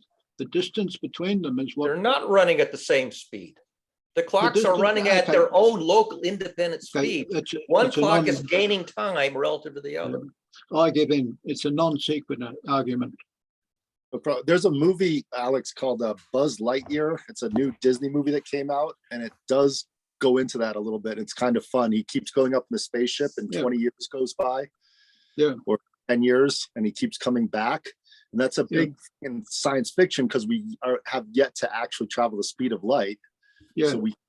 But I'm just saying it is a hard concept to grasp. I mean, I'm still trying to grasp that idea of time and space can bend. It's not hard if you consider the distances involved. When you consider it is hard. What's the distance of the universe? How far is the universe wide? It's hard for some people. It's not hard for others. You don't even need any distance. You don't even need any. Suppose I got two identical clocks, one here on the table and one here on the shelf. And I'm equidistant from both clocks that I'm watching. And this one tells me the time on the shelf, and this one tells me the time on the next shelf. And this one's running faster than this one. This one's gaining time. And I'm equidistant from both of them, and they're right in front of me. This one's running at a different rate than this clock, and yet they're identical clocks. The instrument you're using to measure the difference between the two clocks has to be calibrated. And the degree of calibration. I'm exactly 1 meter from both clocks. Yeah, well, This you're the clock same is a meter away, distance. this clock is a meter away, and we're not moving relative to each other. This Yes, clock there's is a running difference. slow, this clock is running fast. What's affecting those two clocks that's different? Gravity, Exactly. the Earth's gravity. Exactly. So the measurement calculation of the apparatus you're using to measure that gravity between the two clocks has to be extremely accurate. The You won't clocks know have to what be it- atomic clocks. Otherwise, you won't be able to make any prediction. The reason that you can see this effect is that atomic clocks will keep time to within a nanosecond. Yeah. Okay, and pretty soon this clock has gained a few nanoseconds over this clock It reminds because me I of the- elevated it. If I bring them back down side by side, now they keep the same time. Now Well- one clock doesn't gain on the other clock. I elevate this one, it starts running faster. Okay, I love talking about time because it keeps on ticking. Excellent. Well, It's I think- time we change the subject. yeah, I agree. And I think Sam was proposing something. I came in late to the meeting. I'm sorry, guys. I think, I don't know if I have COVID or just the flu, or I had like a stomach bug, another bug. Sam didn't have a topic because he came in late and he had some Well, trauma this morning. When I came into the conversation, we were talking about inviting people and the values of people. That's where I came into the conversation. Yeah, well, I came in earlier than you. I'm just saying that what Sam brought up was the fact that he didn't have a list of topics to bring up today. But when he what was started, the when you he were talking started reading, I came in. when he started reading the list that he brought up last week, the item that came up and stuck for about an hour was values. Values. Yeah. Well, I value Barry's understanding of fixed point, and I would like to learn more about the mathematics. So I really appreciate you giving that link to the paper, and I will take some time to look at it and try to grok it more, because mathematics is a field of understanding that you could spend your whole life trying to understand and never get. I think Newton never got there, even though he wrote a definitive book and changed all of human history. He was still trying to understand it. Oh, yeah. There's You a can cutoff invent point. calculus, but calculus is even hard, even if you understand. Einstein had to go back to Marcel Grossman and say, explain to me curved geometry. Einstein didn't know the math that he eventually got the Nobel Prize for writing up. There's a reason why some of these mathematicians run into issues that they can't understand. And there's a thing called a cutoff point where the degrees you're looking at become so infinitesimally small or large, it doesn't matter which way you go to either end of the spectrum, they lose value on the thing you're studying in the present. There's a rabbit hole of numerology there that goes so deep it's just time consuming, and it doesn't have any relevance with the actual problem you were trying to solve in the first place. So there's a cutoff point. That cutoff point shows you when you should change direction in your calculations or your focus in order to bring you back online to what it is you're trying to calculate or achieve. What's the goal of this exercise? Well, I'll bring back my goal of this exercise here at GCC is to understand where each person is at the moment in time of this Zoom call. And I haven't heard from Kayla or Dig VJ, and I barely heard from Stacy, and I've been talking too much, so I'm going to be quiet. I just want to listen and understand where each person is at so we can be a community of collaboration. Yeah. Hi, Jim. So today I'm just eavesdropping on what is being said. The reason being that there's the topics which are brought up today are actually some of the topics are actually out of my experience zone. I'm not too much experience to talk about that, but I'm absorbing a lot during these conversations. And yeah, we were talking about the values and how we allocate our value system and how some things become valuable to us, how culture inject that value system into us according to their needs or according to their norms. So yeah, that's what really intrigued me into understanding that, okay, people like you are much more experienced, and you have you have seen the world changing over the years. So yeah, I think today I'm just absorbing what's being what is being talked. Yeah.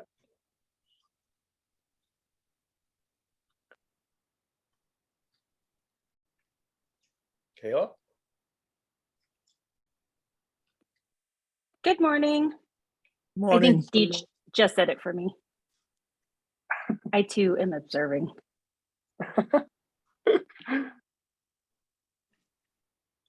There's an interesting thing about fixed points that you may not appreciate, but it's kind of interesting. If you comb your hair, you either get a part or you get a whorl. And what that means is that there's at least one point, maybe a line, but at least one point where the tip of the hair is at the same point as the root of the hair. There has to be at least one point where there is no place where the root of the hair differs from the end of the hair. That observation, which also means there's at least one place on the earth where there's no wind. Oh, There has to wow. be, in fact, there's at least two places, it turns out. There's at least, the theorem says there's at least one place on the earth where there's no wind. And in fact, there's always at least two places. And that notion that if you comb your hair, you either get a part or a whorl, that's an example of the fixed point theory. There's one point that maps to itself. This root maps to that tip, but there's got to be at least one place where the root and the tip are in the same place, which is to say there's no hair there. That's a very powerful idea. Can I ask you, Barry, the idea of a hurricane? Yeah, And the eye. at the point, there's no wind, the eye. It's the eye. There has to be an eye of a hurricane. If the wind is going around in a circle, there has to be a point at the center where there's no wind. It's called the eye. And that is a mathematical necessity that you cannot avoid. There's a mathematical proof that says such a point has to exist. The fact that you can even calculate that mathematically is amazing. And what are all the things that we haven't calculated mathematically that we're going to start calculating mathematically? And that's where I get excited. Right. Because there's as much dynamic systems in the body as there is in the entire universe.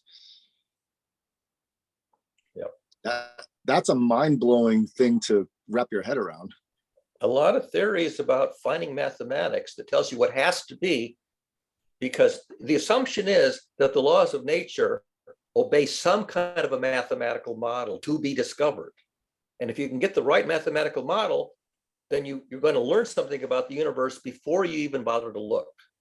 And then you look and you see if it's true. You see if you got the right model. But most people don't think in terms of mathematical models of reality. That's what systems thinking, engineering, math, science, chemistry, biology are all about. Find the laws of nature that necessarily must be. Do you think there's other models outside of mathematics, Barry? Say again? Do you think there's other models outside of mathematics that we can use to discover the pathway, the flow of the universe that's not broken into segmentation or mathematics? Well, the point is if there is a relationship to be discovered, then there's a language to express it. And the language to express it most commonly adopted is the language of mathematics.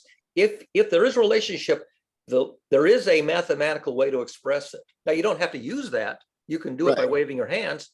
But the thing is that the mathematics is the way that we confirm that we've captured the relationship accurately, precisely, because you can compute predictions.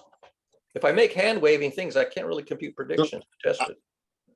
I'm sorry to cut you off, Alex, and I think Sam has this hand up, but my question was, and I just posed this to the group because I'm really curious about it, is do you think there's alien life forms that use another model outside of mathematics to predict, to calculate, to understand, to grok the universe? And it's a big idea, but the idea is there's other models outside of mathematics. And as humans, as far as I can go back in history, we started with mathematics in Babylonian times to even calculate to model this understanding, but what if there's other ways of modeling?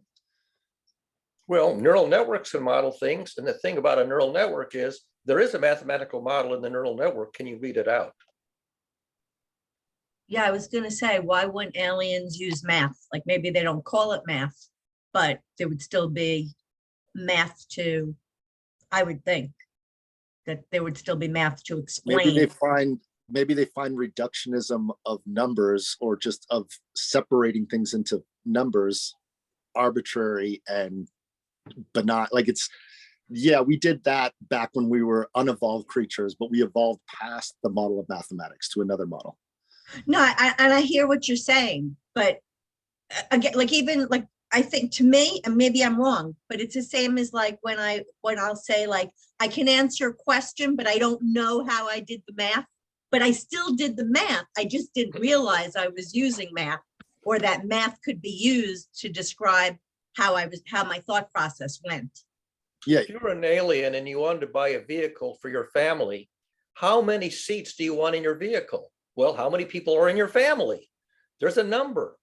I need okay, a but two-seater, I need a here's my four-seater. big idea, Barry. Imagine a world where there isn't separation, where I am my mom, I am my kid, I'm all of them, and I don't even exist in space-time, in matter, the way that we exist. So therefore, mathematics would be dysfunctional in that alien world.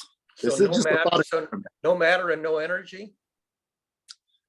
The energy itself is separate from anything we could ever imagine, because we understand energy through mathematical models. Yeah. Well, I mean, it could be dark matter. We don't know what dark matter is. We know it has gravity, but it doesn't interact with light. It doesn't send out or emit photons or radio waves or anything like that. So we know there's something called dark matter. It has inertial mass and gravity, but it doesn't interact with light. We don't know what it is. We call them axions. That was one made up name for what dark matter is. And there's a mathematical model for an axion, but we don't know if it's correct, because we don't know how to interact with it. Can there be alien life that's made out of axions? Well, maybe, but we have no concept of how that works. How does it interact? It only interacts by gravity, as far as we know. That's what I'm saying. Like, I watched a video. I don't want to, if people have their hand up, I'm going to be quiet. If you have something to say, Sam or Alex, I'll go back to it. But I'm just posing that question because I saw a video under the sea with no light, 2 miles deep.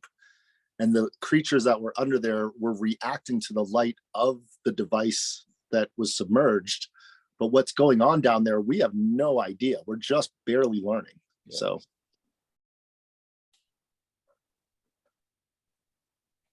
Sam might be busy doing something. So Got his hand up. Well, I'll I was just just curious to see whether there was still an interest in connecting these ideas that have been talked about, because there are two kinds of theorems, and what Barry was talking about with his fixed point theory is an existence theorem. Okay, he is saying there's a theorem that fixed point exists. There's a different kind of theorem that says here's how you compute it, here's how you calculate, here's how you find it. That's a constructive proof. So the Right. existence of a fixed point, let's say in the eye of the hurricane, can be ascertained by the fixed point theorem, but it doesn't tell you where to find it. A constructive proof is more difficult. Right. So it's important to understand the difference. Okay, that's all I wanted to say. And then that's this other question that you were asking, Josh, about aliens. If aliens, quote unquote, did the equivalent of thinking, okay, if you posit that they can think, i.e., take a truth from an observation, take another truth from another truth or another observation, and in some way compose another truth out of it, if you think that aliens can do that, then mathematics is relevant. In other words, mathematics is not limited to the symbols that you see in a book, in any given book. Any new symbol can be constructed and analyzed and theorized using mathematical reasoning. So this limitation that people think they understand about mathematics and it's reductionist to numbers is far, far from reality, okay? Mathematics is language about relationships, and those relationships can be about almost anything. Right. So if you think that aliens can think, then they would have the equivalent, in my opinion, of mathematics. Over. Yeah. Exactly. I got this idea about being able to describe mathematically an element in a position at a particular moment in time. And that's fine, that's okay, but time doesn't stop, you know, time's a dynamic moving thing. It's continually evolving from the present, from the past into the present, and from the present into the future, but it never stays in the present. The process is it's coming in the back door and going out the front door, you know what I mean? And you live in that house and time is passing. So mathematically describing something accurately at a specific point in time is one thing, but dynamically speaking, mathematically describing a process is a totally different concept, like Sam described. I think it would be interesting to discover how these aliens think. Over. Yeah, If you ask go ahead. go ahead, Barry. I was going to say, if you ask a photon, how old are you? Photon would say, I'm ageless. Time has not changed for me. What if you ask the photon if it can think? That's Yeah, well, it'll say, yes, I can think of Maxwell's equations. I can change my electric field and my magnetic field. but that's why I'm Yeah. getting so excited. Go ahead, Stacey. No, no, Yeah, no. Jim, if a photon could think, then it might have something equivalent to mathematics. But I think we reduce things down to our own perspective as individuals. The idea Exactly. of thinking itself. Exactly. meaning- That's Yeah. what I was thinking. Thank you, Stacey. Exactly. That's where you have to kind of expand past yourself, which is like a mathematical ego death of, yes, mathematical models are awesome. And you can use that language just like we're using English to communicate, which is a great language. I think English is an awesome language. I like to watch this guy named Zhao Mei, and he's learning, I think, 15 or 17 languages in New York City, and he practices them and goes to different parts of New York. And he was just in a Yiddish community speaking Yiddish, and he's a Jewish born person, but he doesn't identify as a Jew because he's not religious. But he was separated from this group of Hasids in Brooklyn because he always felt he wouldn't be welcomed into the community. And a friend of his took him into that community. He learned a little bit of that language, and they welcomed him like nobody else because, and I saw it with every language he's learned, whether it's Swahili or Cantonese or Spanish. By speaking the language with those people, they feel you're trying to communicate in a way that's honest and true to their model of the world with their language. And I think it's so powerful when, if I had the time or the ability to know what Barry knows in mathematics, then Barry and I could have a real conversation because I'd be speaking his language. And just to let you know, Sam, I'm not saying that we understand what thinking is. So by positing the idea of thinking, I think we're just on the very brink of understanding what thoughts are, because I'm noticing consciousness studies is starting to get pretty popular in the zeitgeist right now. I don't think we know what thinking is. And I think there's a collective consciousness that, even that phrase was coined, I think, by Carl Jung, or he did the most work on it, but it was suppressed for many years, the idea that we are all thinking together as one. And if you do try to do those kind of studies, you're called a cult, or you get ridiculed as, oh, you're trying to change people's thinking, as opposed to more phonetically collaborate on a level that is past our understanding of how we all exist as one entity called Mother Earth that happens to have tiny little entities called ants and birds and animals and bacteria and cytobacteria. I mean, there's just so much going on. To posit that you as an individual human being is a fixed point, I think that's ridiculous. Yeah, Like- exactly. Yeah, exactly. I think the measure of intelligence has been very centric to what human consciousness or human experiences. Like you, as Einstein said, that you just can't judge a fish by its ability to climb a tree. So, yeah, I mean, how elephants use their trunks cannot be compared to how humans use their limbs, right? They have a very different function. Elephant's trunk is mostly used for reception of pheromones or all those chemicals which tell them that what's around. So it's its primary sensory organ, right? So it cannot compromise its senses with a limb, right? So I think what we lack fundamentally is looking everything from the eye of a human, that okay, this is intelligence and this is not intelligence. Like there are animals who can shape shift, change the color of the skin, and or they have the ability to hide themselves or camouflage, or there are and there are migratory songbirds who can travel across the continents. So where we keep those intelligences, right? Just because they don't fit into our model of intelligence doesn't mean that that's not intelligence. So I think our horizon of measurement of intelligence has to expand for that, because that's where the real understanding is.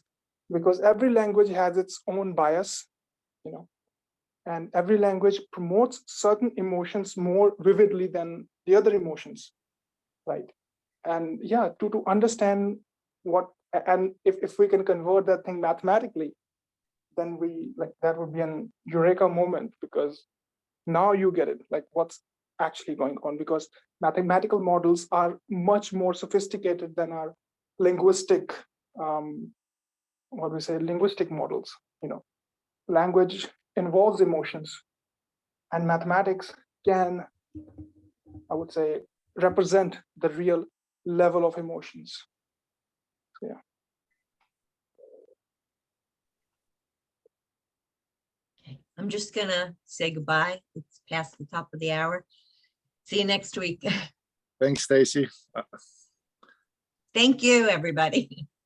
Yeah, I'm gonna ponder what you said, Digvijay, because that's sort of leading to my question of the model, because mathematics takes out a lot of the squishiness, if you will. It's a lot easier to comprehend because you're not using that language model.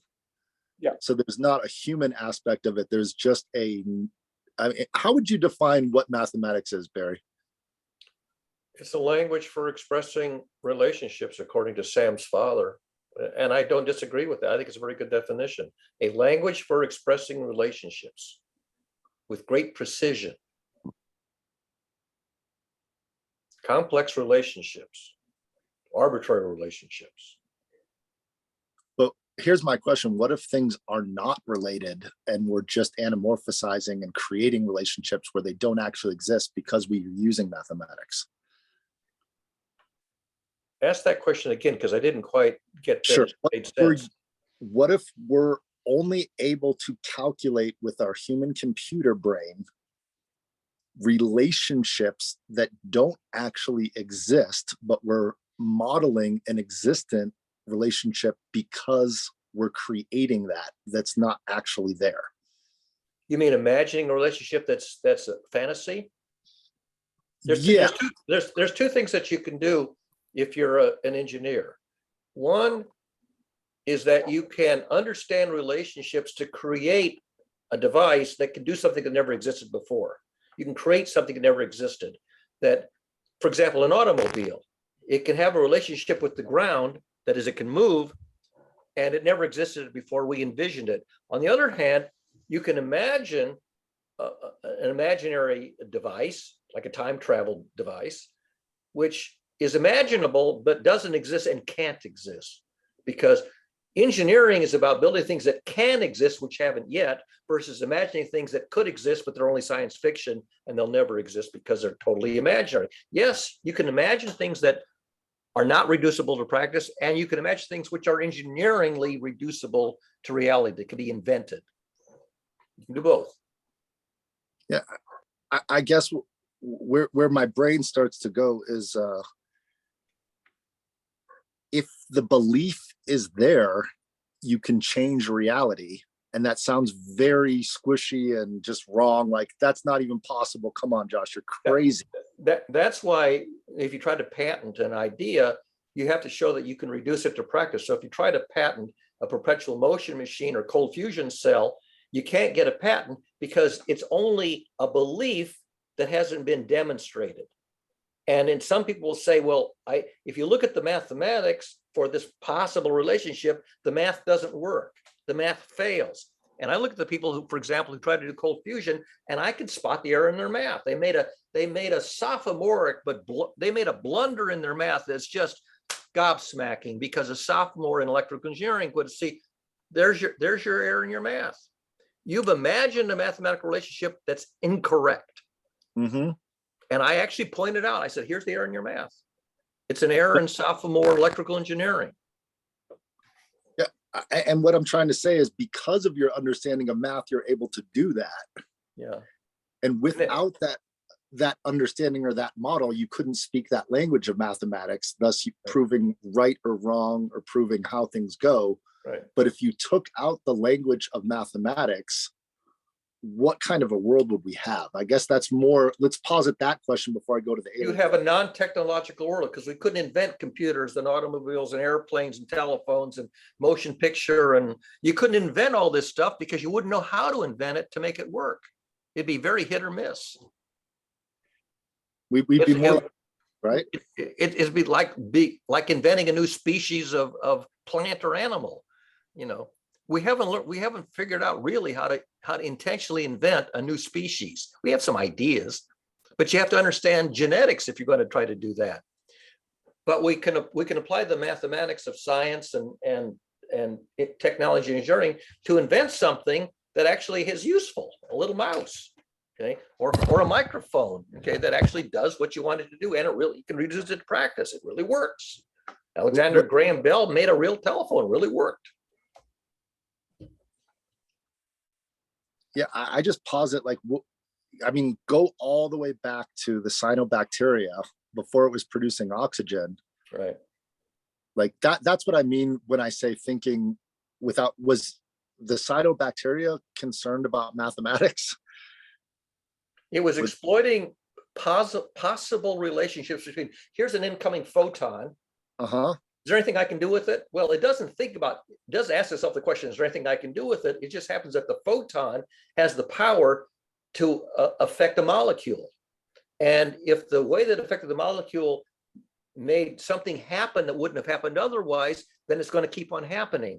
And so it's sort of that's what evolution is about. Evolution is about things happening because it's possible to happen. If you didn't have the photons coming from the sun, you wouldn't have any cyanobacteria, because even though chemically it's possible, you don't have the ingredients. If you have all the ingredients, sometimes they'll come together in a way that makes something novel. But that's a billions of science experiments happening all at once. Right. Over billions of years. Exactly. That's why it took 4.5 billion years for our species to emerge. It's amazing. I don't want to go any further into it other than we're continuing to emerge. So the possibilities are endless. And I like to lead, that's the world I live in, which a lot of people think I'm insane. But I do believe that if it takes billions of years to evolve to this, fast forward another 4 billion years. How long would it take for our species to evolve to where everybody is a crack mathematician? And what if there's billions and billions of species of planets out there that have already evolved over billions of years and are already out there in a morphogenic field that is the universe with a bioelectric energy? I mean, we don't know. That's what it's, to me, leaving it as a mystery. For all we know, there are intelligent life out there that's orders of magnitude smarter than us, that the kind of math that we spend centuries developing, they've got in 5 minutes. Why not? Yeah. Yeah, if our scientists never made an error, then we wouldn't need the science. We wouldn't need any experimentation either, because everything would be resolved immediately. So the fact that we have science as an experimentation means we're learning and we're evolving, and the progress is continuing continually. It doesn't stop. Yeah. I And guess we are at this point now in history where we are due to the experimentation and the research that's been going on. So Joshua's getting to the point there. Yeah, thank you, Alex, because I'm just trying to honor the first scientists were these bacteria billions of years ago. And the fact that they did all these little experiments, whether they knew they were doing it or they thought they were doing it, but it was happening. Whether any way you define it, it was happening, all these experiments, and it created an amazing thing called a human being. And it also created amazing things called life that are out there. And I just think the idea of a seed having the potential of life, but it's sitting, it looks to us that it's dormant, but with the right conditions, it grows. Yeah. And I think that's, to me, the earth, it could just be a seed that has potential, but it has to smash into another planet and break apart, and then it grows into another unit. It's just, sorry, I'm going very abstract. The rose. I mean, consider, we knew that there was genetic material in the cell. We could see that there's these big gas molecules. In 1950, nobody knew how those molecules were configured. In the 1950s, using X-ray crystallography and a lot of mathematics, they finally figured out this is a double helix with the ribosome backbone and these base pairs connecting across them. That figuring out the architecture of DNA was a huge breakthrough, even though we knew that there was this chunk of stuff that was if you took it away, you didn't get the cell died, didn't reproduce. You knew that this was there for reproduction. You didn't know how it worked. Mm-hmm. And it took, it was Nobel Prize winning research to figure out what is this molecule that we call deoxyribonucleic acid, and how does it encode the information to reproduce. That was a huge, huge breakthrough. For 4.5 billion years, there was no species on this planet who understood how it worked, even though it existed. Well, there could have been. We don't know. We can't go back 50,000 years in time and know. So we don't know if they could have. We could be going in cycles, is what I'm saying. It's possible that there was an intelligent species that had nuclear war and killed itself. I don't know. I mean, yes, species do go extinct. Maybe intelligent species went extinct, and then they discovered a plant in Australia, and the flowers bloom, and the flowers look like hummingbirds in flight. And the connection between the flower and the stem of this plant looks like a hummingbird beak. So it looks like all these hummingbirds are sucking on this plant, but they're actually not hummingbirds. They're flowers that the plant produced. So if you Google that, you'll find them. And some other plants on the gardening site with roses with multicolored petals, like rainbow. I couldn't believe that. I thought that's Photoshop, for sure.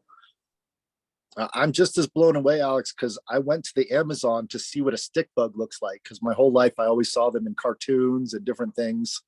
And I wanted to see one in person. And then sitting on a mountain in California, there's an invasive species, which is Spanish grass, that was not normal to the California environment, to the ecology.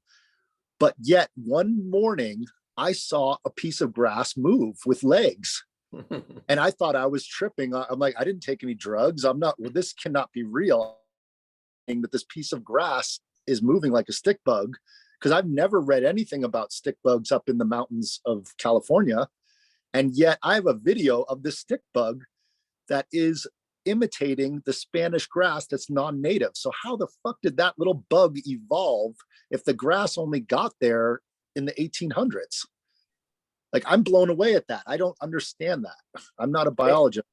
It blew me away when I looked at the octopus too. Some of them can change the Maybe the color. larvae was on the grass that got imported. Thank you, Barry. Very likely the larvae was on the grass that got imported. That makes Yeah. the most sense. The stick insect looked at the grass and said, "I'll go that color." Just go, if you have time, go to National Geographic and look at these videos that they're taking of these life forms under the sea and these earth vents and in pure darkness. And that, to me, like, why are we going to Mars when we have 70% of the planet to discover? Like, we've got so much here on Earth. And just to share my excitement, I just found out a company in Italy is making energy domes. This might interest you, Alex. They're making energy domes to store energy in carbon dioxide because of the properties of the chemical of carbon dioxide. You can cool it down more than oxygen. And they're using this idea to create these giant domes of carbon dioxide to use that to use heat, just like a giant hydroelectric plant. But they're trying to think outside the box and use things that are abundant in our Earth, like carbon dioxide, as an actual battery. And I think that kind of thinking might just allow our species to survive. Yes, well, that's the problem. Our species is surviving too successfully. Nah, come on, we're not that successful. I come up with an idea that I haven't seen reproduced, although I bet you people are doing it, and that is to make desalination units for the desert, for areas where the populations are starving from lack of food they can grow, to make these desalination units powered by solar installations. You put in a couple of solar panels and you've got water. And that small portable solar desalination units. Well, going Mate, back to values, what if money wasn't part of the equation and values were the only equation? If we valued human life over everything else on this planet, more than we would eradicate. That would eradicate hunger and war. I don't know what would happen, but it'd be interesting to see if say it cost $18 trillion, and you're like, you know what? Forget about 18 trillion. We're just going to collaborate to see if we can do it. Well, it won't change the population explosion, but it's leveling off, and the what do you call it? The sperm rate count, the number of babies born is dropping. I don't know. I don't know what's going on until we have enough measurement devices on, like, we all have these little iPhones. It's a sperm count. Imagine this idea, Alex. There is a detector in your house that's detecting all of the bacteria, all of the photons, all of everything that's going on. It's communicating to a giant centralized Borg computer. Think sci-fi, like Star Trek. And that is actually calculating what's going on. And you can ask that intelligence, whatever you want to call it, how many people are on this planet, and you get a true number. Because right now we do census. We don't know how many people are even on this planet. We don't know. It's a mystery. We can have a guess. We have a stab in the dark by doing some calculations. But the worrying point about the lowering sperm count is that no matter how much data we amass, we're still going extinct. We don't know what's going to happen. That's right. You can estimate the population by estimating the food supply. The population is proportional to the food supply. If you double the food supply, you could double the population. If you have the food supply, that's called a famine, about half the population is going to die. And There's a very simple linear relationship between food supply and population. So there's smart people that have a lot of power, influence, and money that know this and are actually pushing buttons, if you will, or having meetings at Davos or wherever Bill to Gates. control this. Yeah. Bill Gates has brought up a third of all the arable food cropping land in the USA. Well, those are people that get to decide how many people are allowed to live on this planet. Yeah. What's the food? If you say what's the food supply, that indirectly says what's the population. Maize and corn, potatoes, rice, and without chemicals. I mean, the chemicals we're putting in food is part of the problem that's lowering the sperm count. Is forever chemicals that come from airports, and like I'd hate to live in Michigan, Flint, Michigan. one of the big things about agribusiness is, can you increase the yield of an acre of land? Can you produce more food per acre than you used to? Then without increasing the acreage of farmland, you can increase the food supply, And higher yield. And that's all using biology and mathematics and science and, research. well, what you just said, Well, I've got oh, sorry, go ahead. I'm getting excited. Didn't mean to butt in, but I was just gonna say I'm gonna check out shortly. Over. Thanks for coming in the middle of the night, Alex. I've got to go and do some research now and find out how little I know. I'm right there with you. I got to read Barry's paper on fixed point theory because I know so little about mathematics. And then rewrite on your own a synopsis of it in your own language to your peer group. Okay. That's a good challenge. I'll take that challenge. That's the same challenge I gave Stacy and Zellinger. I said, if you can understand the advanced math, dumb it down to your peer group, restate it to your peer group. I'll do my best. It might take years, but let's see. Well, okay, I can, I'm only 77. I maybe got another 15 years to go. And in my belief system, time doesn't exist. So I'll see you in another dimension, in another body somewhere at some point. Yeah, That's my belief system. I don't know. I'm not pushing that on anyone else. I would simply like, the generation that's being born in this century to have a life and not to go extinct because our generation didn't solve the problems of saving the earth in time. Yeah, me too. There's a Conversations That Matter website where you can bring up that issue about this generation not learning what they need to learn for the survival of the species. This is what I'm up against. I would like the next generation to have learned more than I learned in my generation. And maybe they will, Barry, but not individually, but through a collective consciousness that we're creating, which could be cybernetics or something like that. Exactly. But I'm also very concerned that the rate of learning in our species isn't what it needs to be. That's a concern I have too. At the same time, who am I to tell someone who's happy and living a pleasant, happy life that they need to learn? Like, who am I to tell someone that? I don't think I'm. You simply say, if we don't learn how to solve these problems, we're going to go extinct. How to learn. I don't tell them they have to learn. It's not what you tell them, but how to learn is important. I'm just saying, as much as you know, Barry, about mathematics and science, there's people that understand gardening to that same knowledge point, but couldn't tell you what algebra is. Oh yeah, people get very good at baking bread, and more power to them. Okay. Yeah, very good at raising the wheat and cultivating it and grinding it and the yeast and the fermentation. I mean, there's people on this earth with such amazing knowledge about things that we find mundane, but without them, we couldn't grow our own food. Making beer and bread were sort of the first two technologies. How to take a grain that grows naturally and turn it into beer and bread. How did the first person discover alcohol? Was it in a rotting pumpkin or something? Well, I mean, birds will eat, what's that berry that ferments in the sun in California? You know what I'm talking about, those red berries that the birds eat them and they get drunk. I've heard of it, but I don't know which one. I forget the name of it, but yeah, I mean, things will ferment naturally. Once you could realize that fruit will ferment naturally, then you learn to employ the fermentation process and enhance it. Yeast and sugar. Well, there's if you ever want to check it out, Alex, there's a great documentary. It's by Michael Pollan. It's on Netflix and it's in 4 parts: earth, water, fire, air. And one of them in the fire aspect, I think it's in fire, is the heat and the way that the fermentation process is actually cooking, but it's nature's cooking, if you will.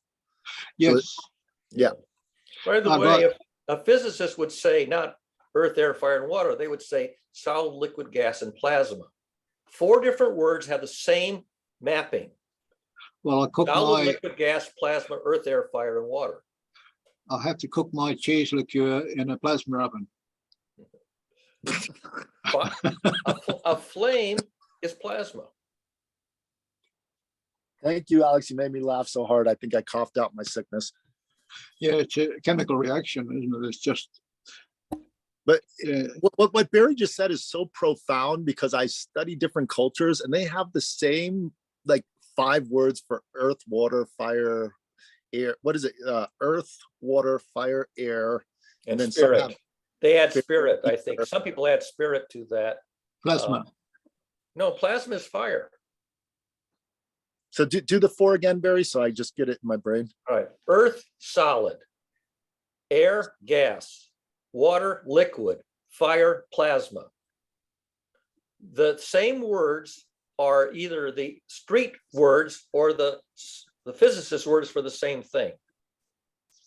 Gotcha. And then a theologian will say, well, how about spirit? And that's where I'm getting into the morphogenetic fields because I'm trying to understand the spirit of something before it's created. And if you have a system that can learn, can Yep. acquire knowledge over time, then you have emotions, of which spirit is sort of an umbrella word for emotions, enthusiasm, I think- curiosity, fascination, insight. Okay, so spirit applies to creatures that have the faculty of learning, acquiring knowledge, and employing it. I think Joshua's got a lab somewhere where he's working on biological organisms and fungi. Well, this is my lab right here. You can see it. And the mixture, but bacteria and fungi together to come up with novel strains of life, new things, new cultures for cheese. There's a kind of mushroom called a lion's mane mushroom because it looks like a lion's mane, and they've discovered that there are 2 substances in these lion's manes mushrooms that enhance the growth of neurons in your brain. And, Yep. and they've tested even on mice and even to some extent on humans that if you feed them enough of these lion's mane mushrooms, you can actually measurably enhance the cognitive function, the memory and cognitive function of the creatures who have this diet.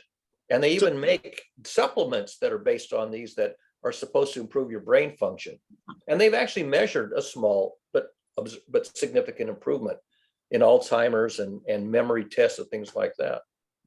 Yeah, some of the improvement is attributed to the placebo effect, but you've got to do double-blind tests They to did. really discover.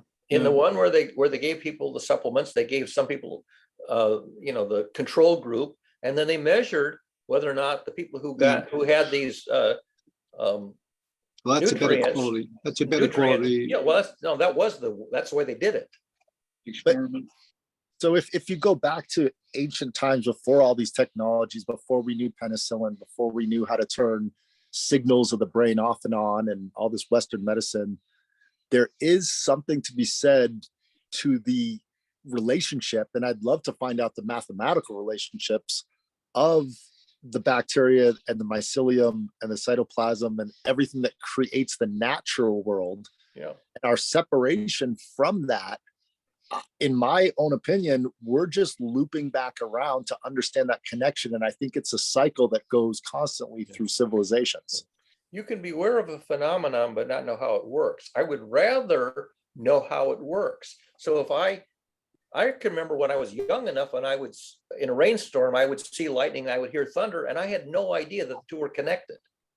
And nobody bothered, for some strange reason, there was never a module in class that explained the connection between lightning and thunder. And finally, I figured it out on my own. And now it's in a Disney movie called Love and Thunder. But there are things which you can observe and figure out. And I go, why wasn't that in the textbook? Why did I have to wait until I figured it out on my own? I'm really slow at figuring things out on my own. But isn't that the fun of life, is to see all the relationships, whether it be mathematical or other? Well, that's why you end up becoming a scientist, is you want to find these relationships which are there to be observed and to be reckoned, which aren't already in the textbooks. And not knowing them gives you a disadvantage in life. And if you know them, it gives you an advantage in life. Well, that's what Christopher Columbus used to control the natives on the. He knew a knowledge of the stars so he could predict when an eclipse happened, and they looked at him as like a god. That was a piece of fiction by Mark Twain called A Connecticut Yankee in King Arthur's Court. It wasn't Columbus. It was Mark Twain who wrote a short story to that effect. Is that a fake story that Christopher Columbus controlled the natives?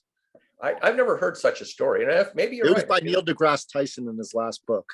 Okay, it's possible. I don't recall Columbus having enough knowledge to do eclipses, but there is a short story by Mark Twain called A Connecticut Yankee in King Arthur's Court, and that is based on that. That's the story of that novel, or that short story by Mark Twain. Well, it's And obvious Mark that Twain, knowledge creates power. absolutely. You go to an MIT dorm. I saw this one. Knowledge is power. Power corrupts. Study hard, become evil. Who wrote the Huckleberry Finn saga? Who wrote what? Huckleberry Finn. Huckleberry Finn Mark saga. Twain. Mark Twain. Mark Twain. Yeah, I Samuel thought so. Clemens. Come on, let's not use his fake name. Yeah, his real name was Samuel Clemens. That was Mark Twain was his pen name. He's a great writer of our time in American history. He's credited with a lot of culture, or spreading culture. He had a lot of insight, but he was able to map his technical insight into narrative stories that were entertaining to read. And you might read his stories, and 10 years later, you figure out, the deep insight that's buried into them. You just made me think, is mathematics a storytelling tool that is so powerful because it takes out a lot of possible ways to go in the story and just leads directly to AKA truth? Well, the quote that I'm most fond of comes from the late Umberto Eco. And he said, wherever we cannot express a theory, we must narrate a story instead. The point is that a well-crafted story embraces a theory which is too arcane to express to a general audience. But you start with a theory, but then you narrate a story that's consistent with the theory, and then you can reach the 95% of the audience whose eyes would have glazed over if you gave them the technical theory. And that's how I understand native cultures. That's what they did for thousands of years. The creation myths were all about narratives that suffice to communicate an idea, whereas if you gave them the technical theory, you will be talking a foreign language to them. They wouldn't know what you're talking about. And that's Hebrew. That's the Kabbalah. That's the... Exactly. All of these narratives were an attempt to map into a story that could be understood, because if you did the theory, there's one person who knows the theory and knows the language of the theory, and nobody else would know what they're talking about.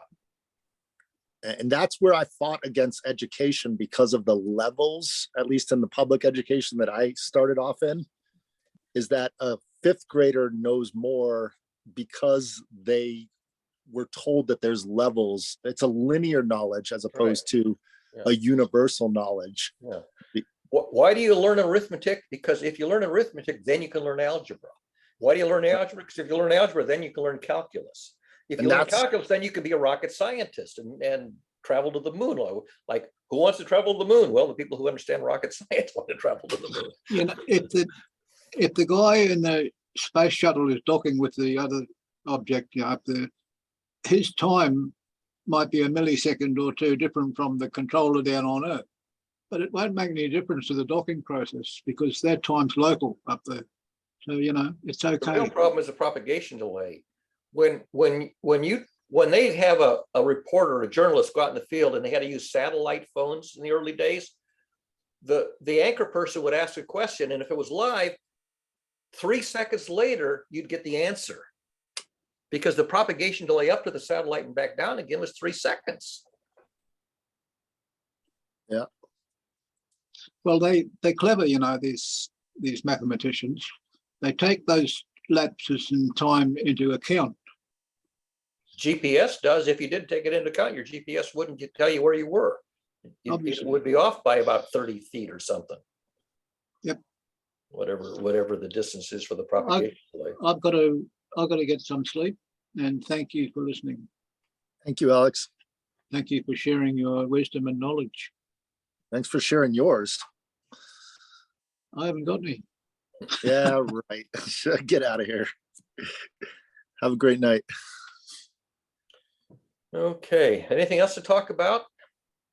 Well, Barry, I'm still trying to grok Michael Levine's work from Tufts University. And I just remembered after watching a podcast with him speaking, and then now I've found quite a few, that he was the one interviewed by the founder of TED Talks.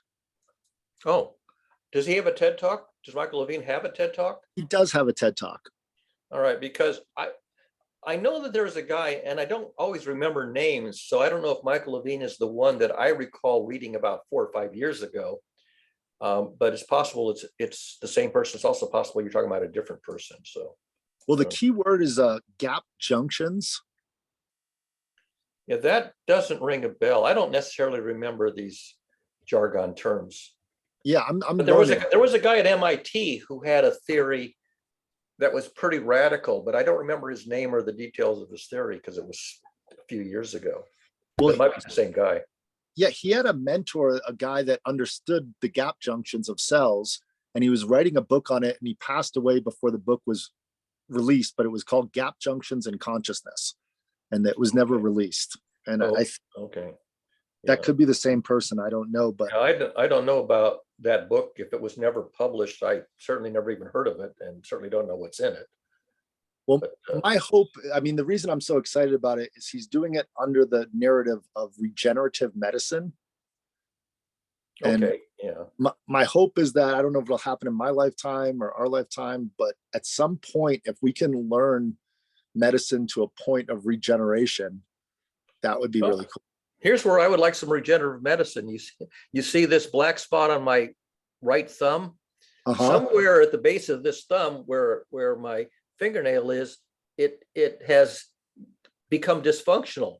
And so I need to regenerate this little piece of whatever it is that generates my thumbnail. I need to get you in touch with Cusella because she has the same problem in one of her thumbs. Mhm. And I just recently, this has never happened in my whole life. I'm 49, but I had some nerve problems in my body and my middle finger started getting numb and hard. Yeah. And all of the skin flaked off and it regenerated back, thank God. Yeah. But I could feel the nerves weren't going to that area. And then I watched the skin get hard like a callus. Yeah. And then it took off and now it's grown back. But in the world of Chinese medicine, they talk about things in like languaging that we find woo-woo, like qi flow of liver 9-7 and balance of yin inside of the yang. Yeah. But it's really intelligent.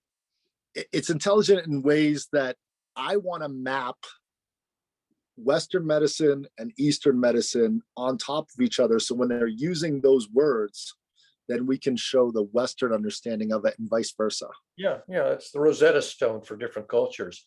This is the problem, that a lot of stuff is known independently in different disciplines with different nomenclature, and you don't realize you're talking the same thing, but in languages that don't intertranslate.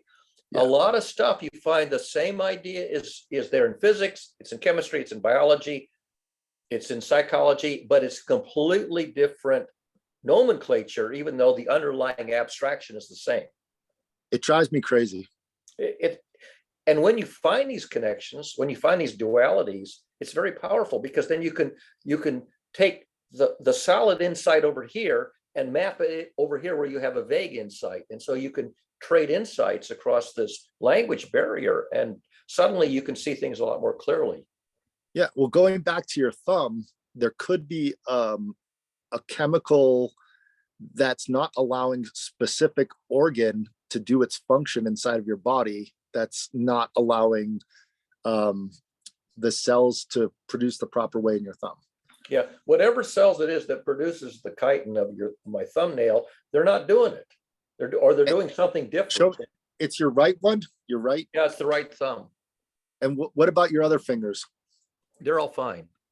Because the thing that's interesting about Chinese medicine is they look at the body in holistic, where the mapping of your tongue, your ears, your eyes, your feet, like like we all got sick this week, and I had diarrhea. Like Gisela got it first, then I got it, then I got it.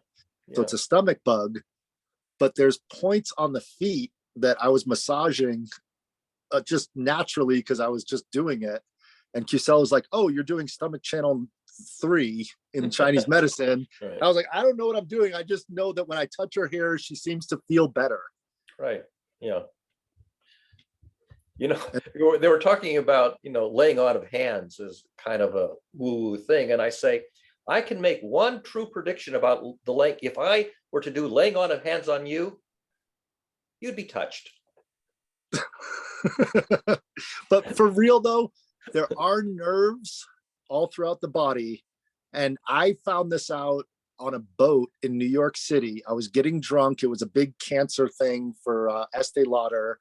I was working for Estee Lauder, so I got invited. And I was a little bit seasick, but also I drank a little too much. And this lady came over, put her fingers on a part of my leg, and I all of a sudden felt better enough to get off the boat and go into a taxi. Turns out she's the head of a Chinese medicine school, of 6 Chinese medicine schools, and she's teaching Chinese medicine and acupuncture for cancer cures. So you were touched and you were moved. I was touched and I was less sick for that moment. Yeah. And you were moved. You literally were moved. You got up and moved. I moved. Yeah. I mean, the fact that there's points on your body that are connected to all your organs. And once you start learning that, you can actually learn to press points, hold that, and you'll feel a difference in different, if you practice that on your own, just through trial and error, it's like go to your ear and just go up here and just put a little pressure. I can feel the pain.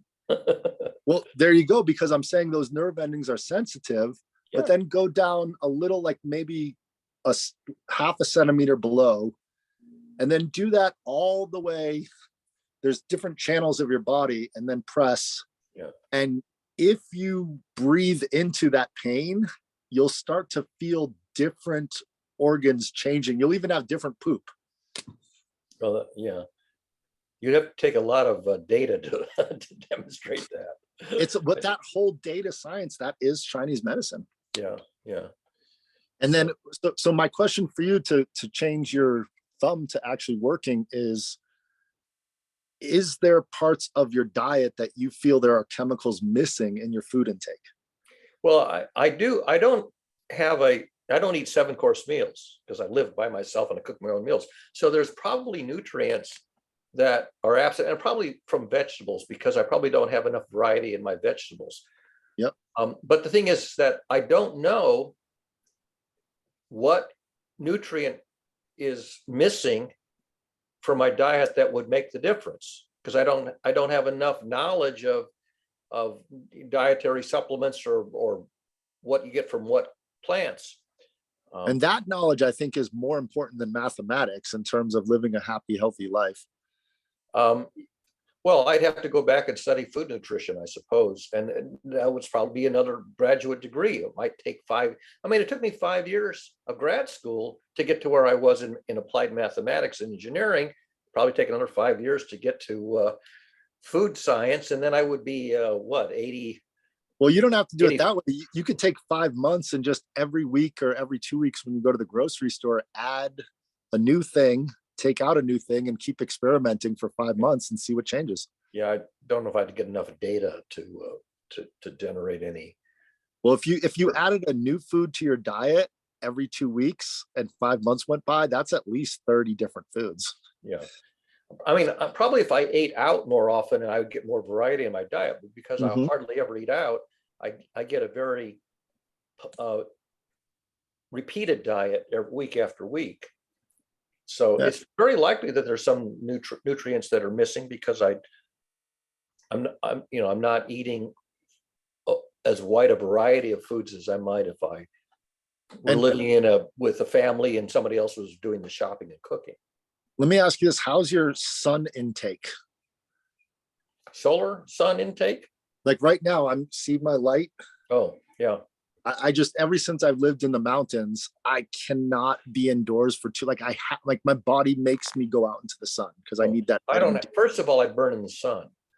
Although this time of year is not an issue, but so I mean, there is sun coming in through this window, but I'm not outside very much.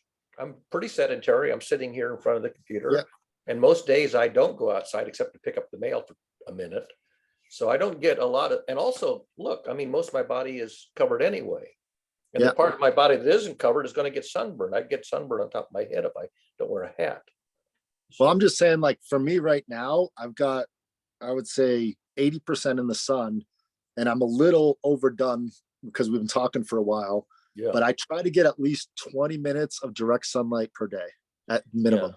And I would be lucky to get a minute of direct sun a day. Yeah. But I get into, I mean, clearly the same photons that are coming through the window are the same photons that are lighting this room. It's just that I'm not getting, that intense photon flux. But I'm also, it's coming through the window, so it's cutting out the ultraviolet, which is good for me because ultraviolet would give me sun. I'm just saying the skin's a big organ. So when we're not on camera, take off your shirt, go to the window and get 5 to 10 minutes. I'm just saying, try it out because you might get some vitamins and hormones through that. And well, I know that vitamin D comes from sunlight, but I drink milk every day. I mean, I drink about a quart of milk a week, more than a quart of milk a week. So I'm getting vitamin D. But you could also be getting a lot of pathogens and things from this homogenized milk. It might not, and it could be offsetting. Well, I don't know. I mean, if I let the milk spoil, there'll be pathogens in it, but I tend to drink it before it goes sour. Well, what I'm saying is fresh fermented milk is very different than pasteurized. Oh yeah, fresh fermented milk is called cheese or yogurt. I used to make yogurt. I mean, I used to do homemade yogurt. And yes, milk will curdle and turn into either stuff that you wouldn't want to eat, or if you do it right, it'll turn into yogurt or cheese. And I don't eat much cheese because the main thing is that I can digest whole milk because I have it, I put milk in my coffee. There are people who stop drinking milk and then they can't digest whole milk and they have to eat cheese. Yeah, there's certain enzymes that your body creates. Yeah, the milk sugar, which is lactose, is digested by lactase, the enzyme. And if you don't ingest lactose, your body stops making lactase, and eventually you can't make lactase anymore. Because the cells that make it basically go away.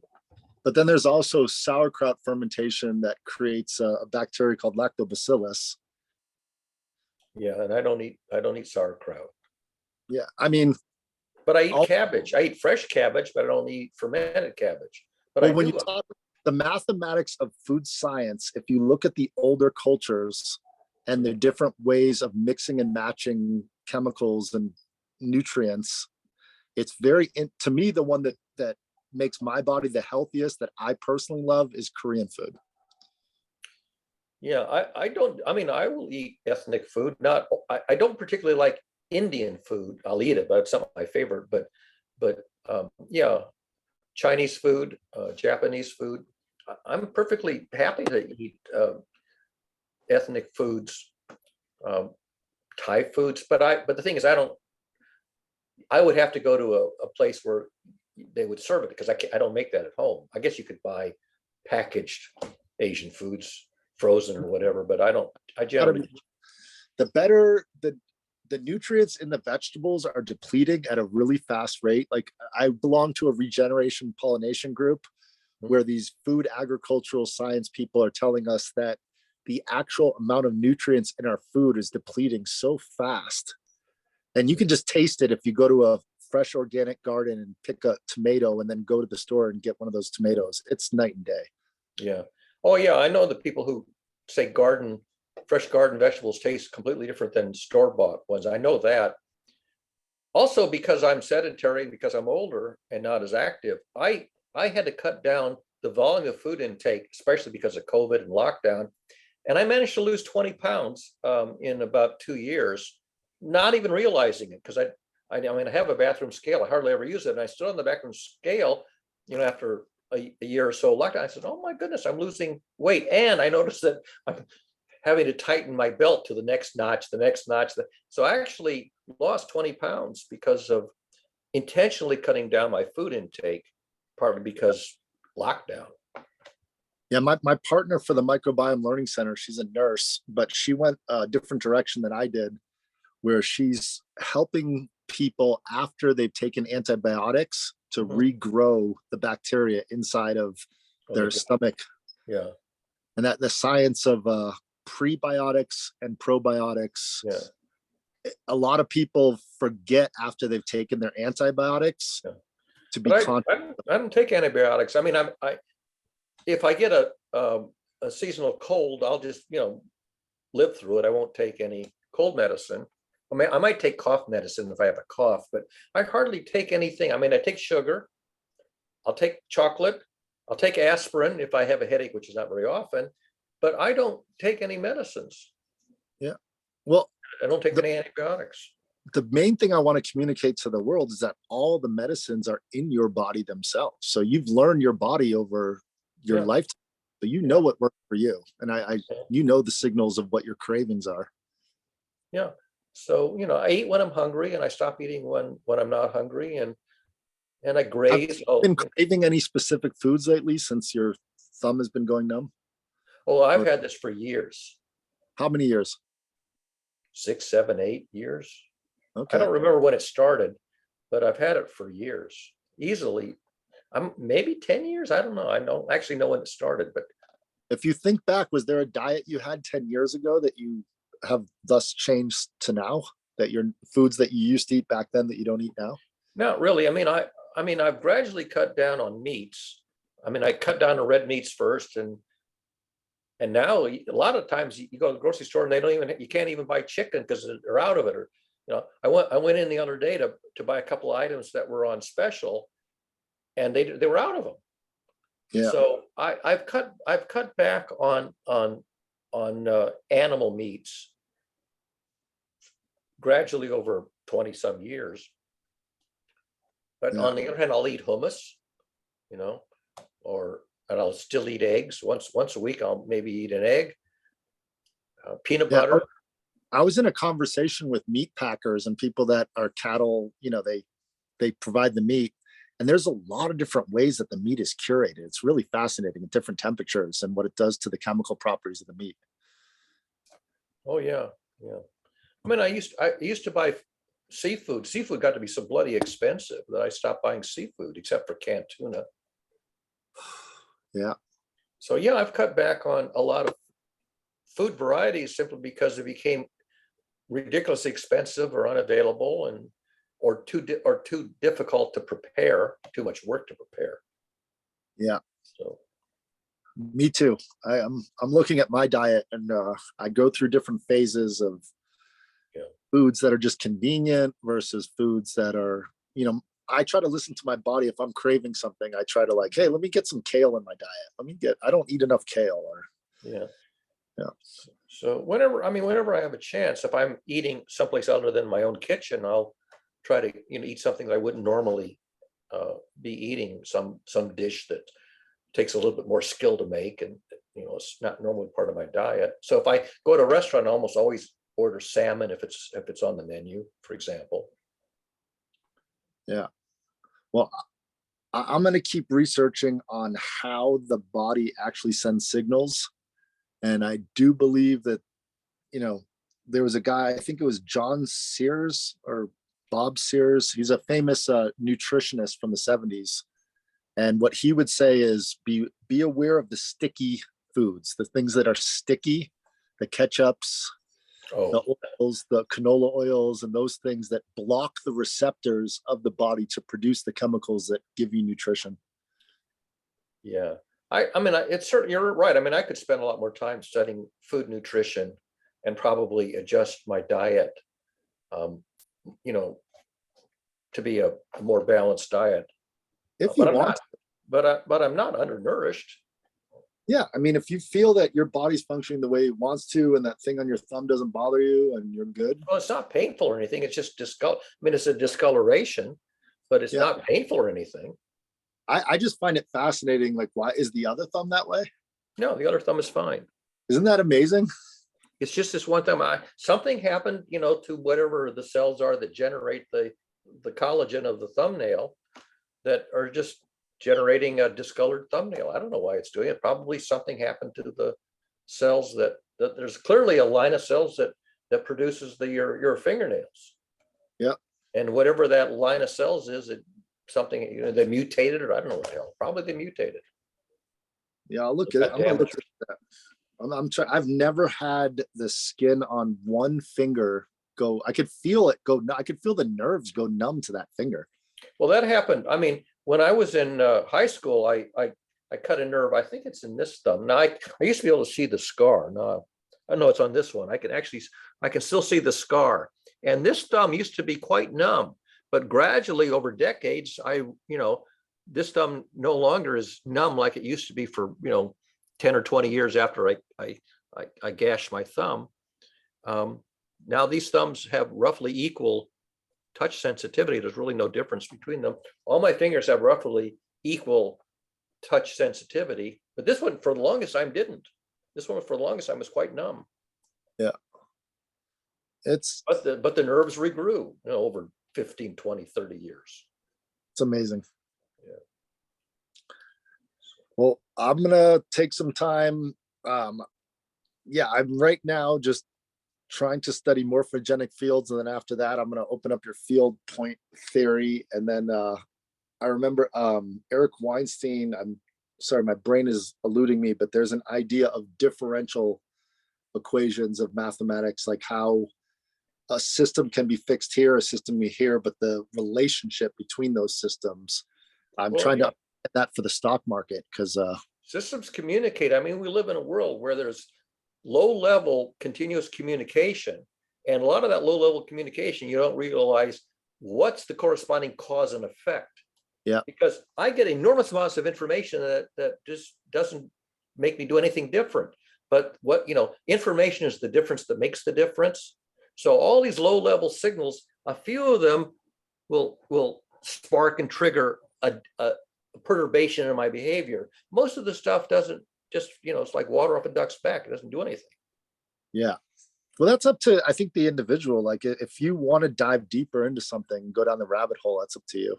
Well, for example, I spend most of the time, if there's nothing happening and I'm going on to YouTube looking for something to attend to for 20 minutes, I will watch these Sudoku channels where these really smart guys are solving these really hard Sudoku problems. And somehow or other that will keep my attention for 20 minutes, where everything else on Facebook, whatever, is banal and dull and boring. How deep have you gone down the Sudoku puzzle rabbit hole? Meaning, well, because I'm learning stuff. These are basically world-class logicians. They're solving what amounts to a logic problem. And the thing is that it's like a sing-along. They're taking 20 or 30 minutes or an hour to solve a problem, and every thinking step they narrate in real time. And so sometimes I can not only follow them, but I can get ahead of them a little bit. It's like any kind of a movie, a story where you're sort of ahead of the characters in the story. So where I can get ahead of them, which is a few times in an hour episode, I can actually talk to the computer and say, look at that cell, and then look at that's your next move. And in most episodes, I can see one or two times where I'm ahead of the expert. And most of the time I go, what the hell did you just figure out? Let me play that back again 3 or 4 times. Most of the time they're way ahead of me. Once in a while, I can see something that they don't see. And when they finally see it, they're embarrassed that it took them that long to see it, because they know that it's obvious. It was a glaring opportunity that they just didn't see. But that also tells you something about how you process information that's right in front of your face. yeah, That it's how, information is right in front of their face. how your neurons were firing that day versus how their neurons were firing that day. It's the thing is that they were looking at a broader array of possibilities, whereas those other things that they were looking at were just noise to me, and I wasn't looking at them. So I wasn't attending to what they were looking at for a subtle logic. And the only things that I could actually see was the elementary logic. And they weren't looking at the elementary logic because they were more interested in the subtle stuff. Yeah, I find ever since I got burned out of my place in the mountains, my brain doesn't function the way it used to, because there's just too much noise in everyday civilization. Right. And the whole thing about noise is there is information in noise, but if you can't pull the information out of it, then it's noise. If you can pull the information out of it, then it's signal. Signal, I mean, it's all data, but is there meaningful information you can extract? Otherwise, it's just noise. And so your noise could be my signal and vice versa. And that's what makes it interesting to watch people think their way through things, because where do they see signal where I see noise, and where do I see signal where they're simply not looking? Exactly. Because when they look, they do see it. They're just not looking at it. They're looking at something else, where they're trying to pull a signal out of something that's over my head. That's what I think meditation is learning to block things out, let things in, and that value of the signal has meaning, the signal is noise. Yeah. I'll tell you a funny thing. When they get stuck, and they typically get stuck, at different junctures. And one of the things that those of us who watch observe is that when they're kind of looking around and they're stuck, they'll leave the mouse sitting on a cell somewhere in the grid, which they're not attending to. And that's the cell where the action is. More often than not, when they get stuck, the thing is, look where your mouse is. Look where your mouse is. That's the next step right there. But they pause where they weren't looking. So subconsciously, they left the mouse sitting exactly where they should be looking. Do you guys have a Discord or an open audio channel while you're doing this to talk to each other? These are YouTube videos, which are most of the time they're recorded and uploaded. Once in a while, they'll do a live YouTube stream, in which case, yes, on YouTube in a live stream, you can comment.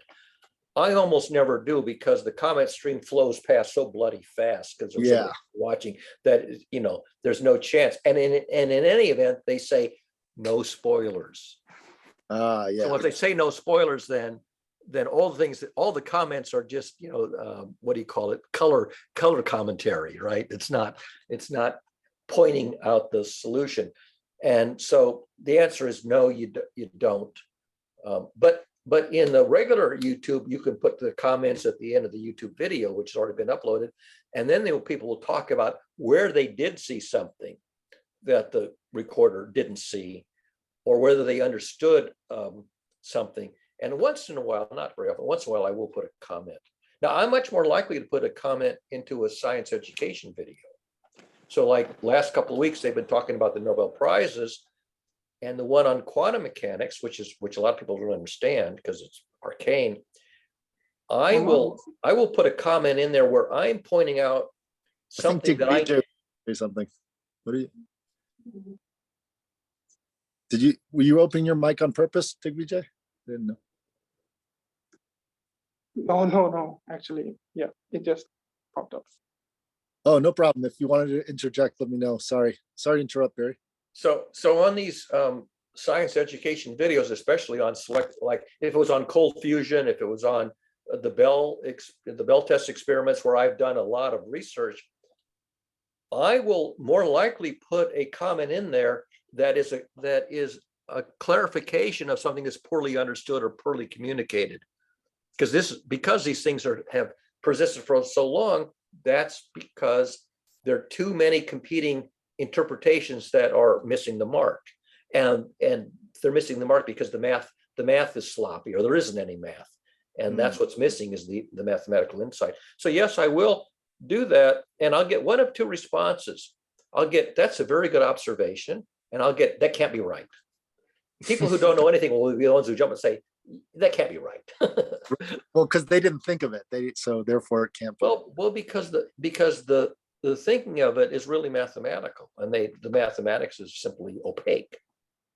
Well, that's what I'm fascinated at, these mathematical people that think in mathematics, but it's more of a musical language than a number language. Like, in other words, to me, music and mathematics are the same thing. I don't see them as separate. All right, let me give you an example. There's something in physics called spin. And if you think about ordinary top spinning, it has an axis of rotation, which points in some direction, okay? And everybody knows about toy tops that spin. The thing that they don't pay attention to very often is that tops precess as they spin, okay? But when you talk about spin in quantum mechanics, it isn't just this kind of spin. but they think of the direction of the axis that's called the spin axis. They think of it as fixed. They don't even think of it as precessing. But suppose it's more like this. And Now, that's notice that what I talked about with the 369. notice that my left hand and right hand are mirror images, okay? Yep. And so I have a major axis that I'm pointing up and down most of the time, but at the same time, I'm going forward and backward and left and right, but those are minor perturbations. See, basically I'm doing this. Okay. No, I got you. But I'm doing, okay, now, if I wanted to do it, not mirror symmetry, but anti-symmetry, which is really hard to do. No, I got you. That's what spin is in quantum mechanics. You've got two things that are spinning and they're mainly going up and down out of phase, but they're also have a front to back and side to side perturbation. And they're synchronized as long as the clock is the same. But as soon as they move apart, they start beating to a different drum because the timekeeping is local. So they will be coherent in the up down, but they will decohere in the phase of the perturbations. And as the farther they go apart, the more they decohere. And that's where the quantum mechanics says, let's just call it random. Let's call the perturbation random, but we can call this part correlated. And they don't realize that there's a part that's constant, which is the direction. There's a part that's correlated, which is the up and down. And then there's a part that decoheres, which is these perturbations around it. And that's why if you do the simple mathematics, you make the wrong prediction.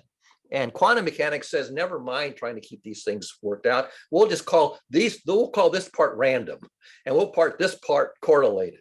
Well, that's why they've been stuck for so many years. Exactly. And if you look at the math, you go, it's not that complicated. But the answer is, well, it's mathematical. And the mathematics isn't that complicated, but it's never presented. And what's going on in these MIT labs of string theory? Why are they not doing the math? Oh, in string theory, they are doing the math.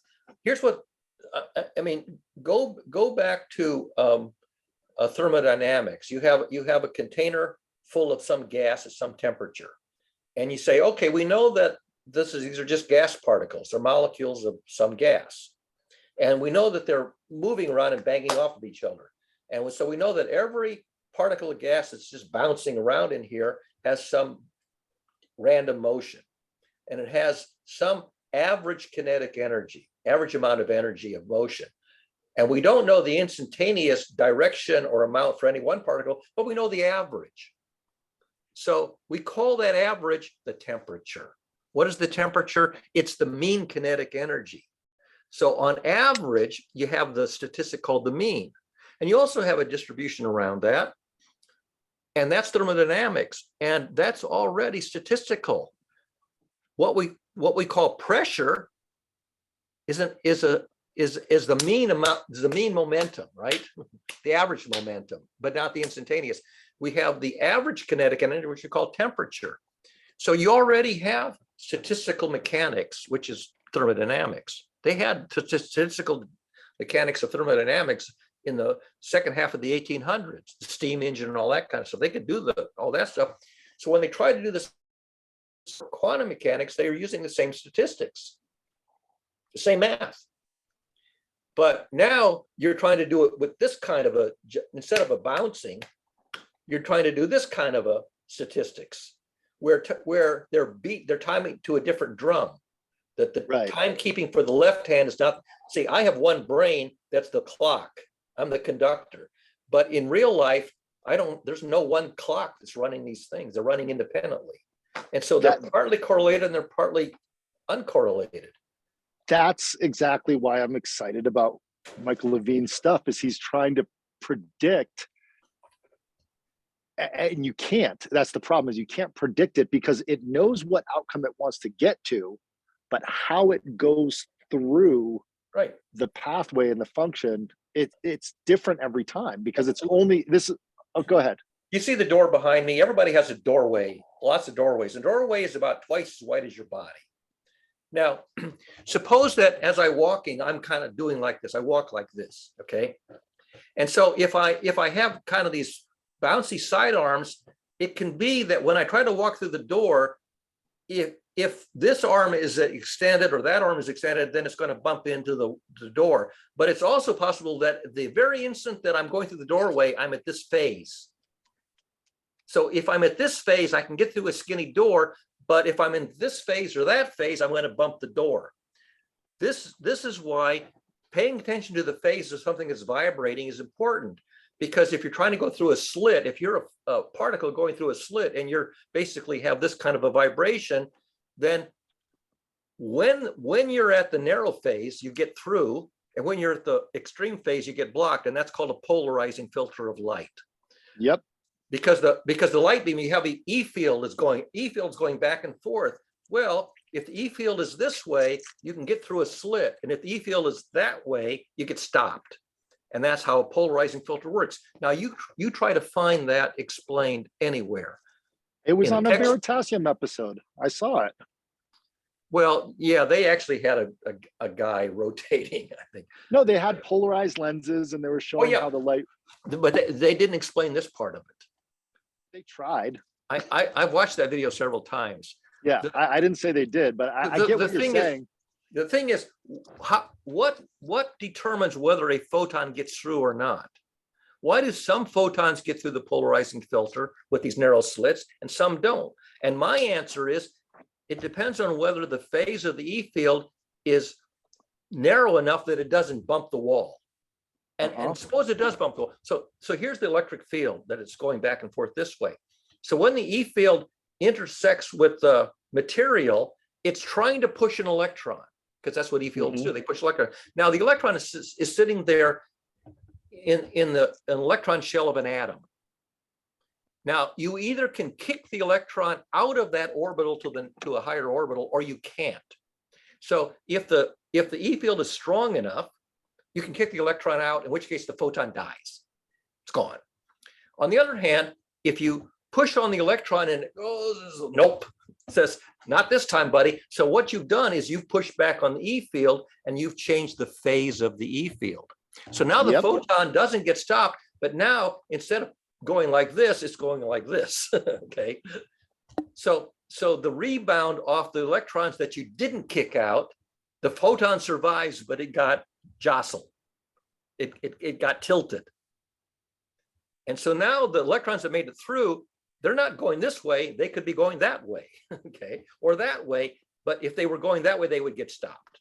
But if they were going this way, then it depends on whether it was the extreme or the middle of the phase, whether they got snuck through or not.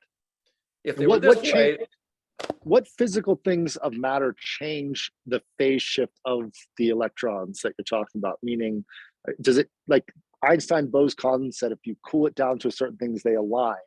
well, that's it. They're all, this is where everybody is swinging the same way in synchrony. This is the Rockettes line.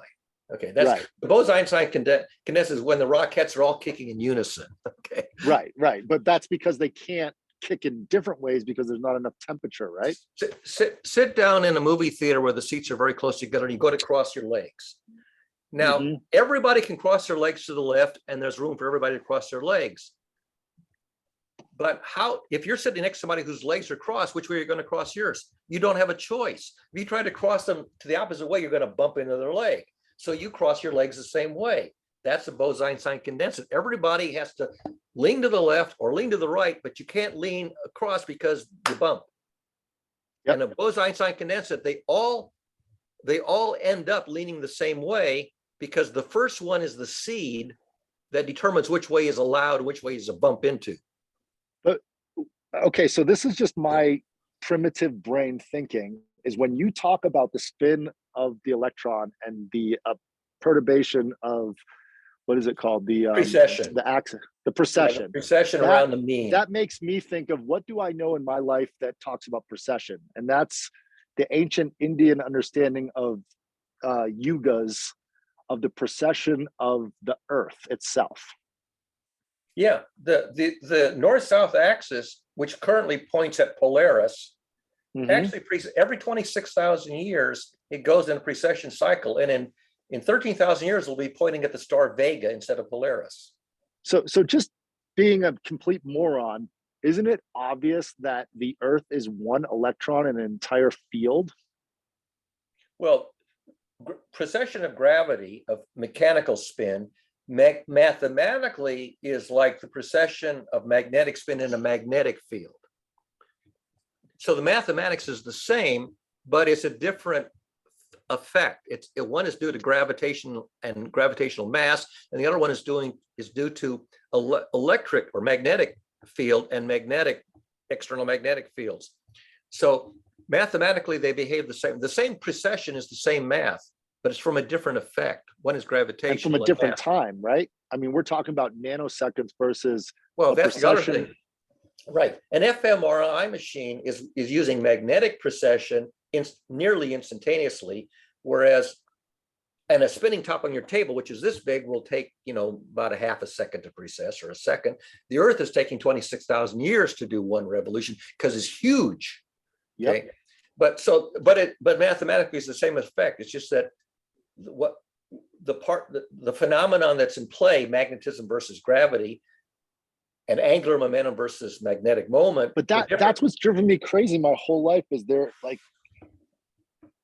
gravity and electricity are still yet to be understood in our We time. do not have a unified theory at this. So far, gravity is an independent phenomenon from electricity and magnetism.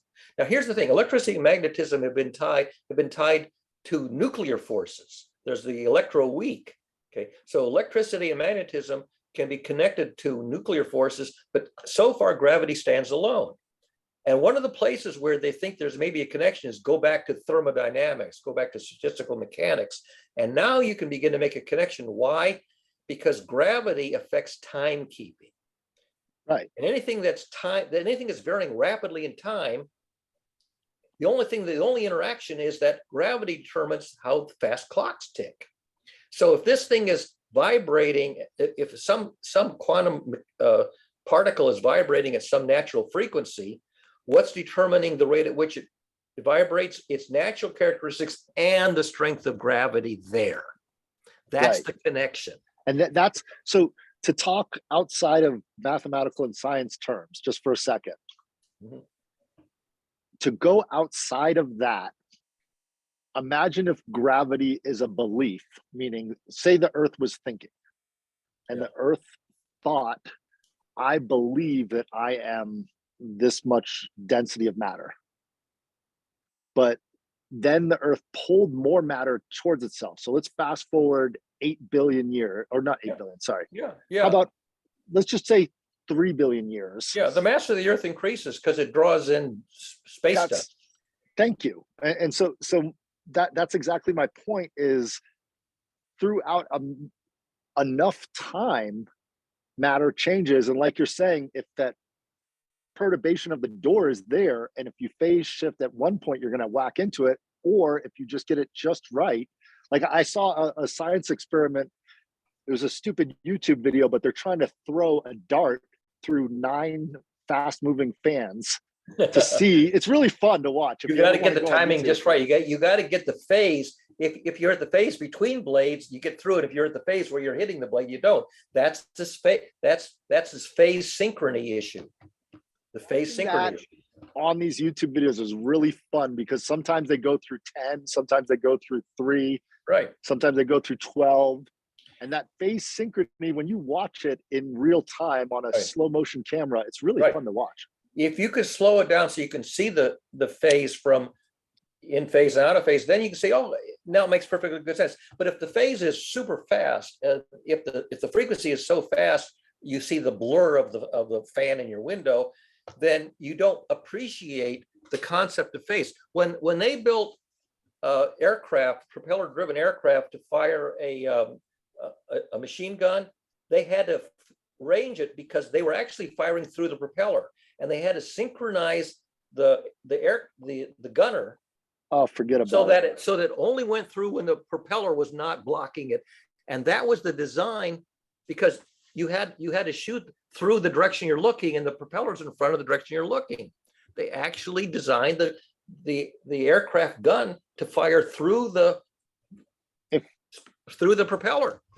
if we could get as excited about science as we do when we're in a war state, than when we're not in a war state, can you imagine what we could accomplish? The military could hire the people who could do the math, and they could work out the timing and the calculations and all this. And it's not complicated once. See, in slow motion, it's obvious. If the thing is But don't- turning slowly, it's obvious that when to pull the trigger. The thing is, can you synchronize them with enough precision that you don't hit the propeller?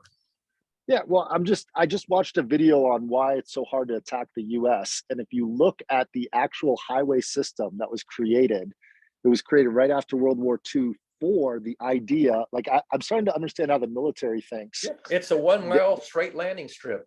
Every so many miles, there has to be 1 mile of straight, flat landing strip. Like when you start looking at the country of America in terms of protecting it from all the other countries in another world war, it's a whole new way to look at the. And the people who can do the engineering and the mathematics, they get hired by the defense.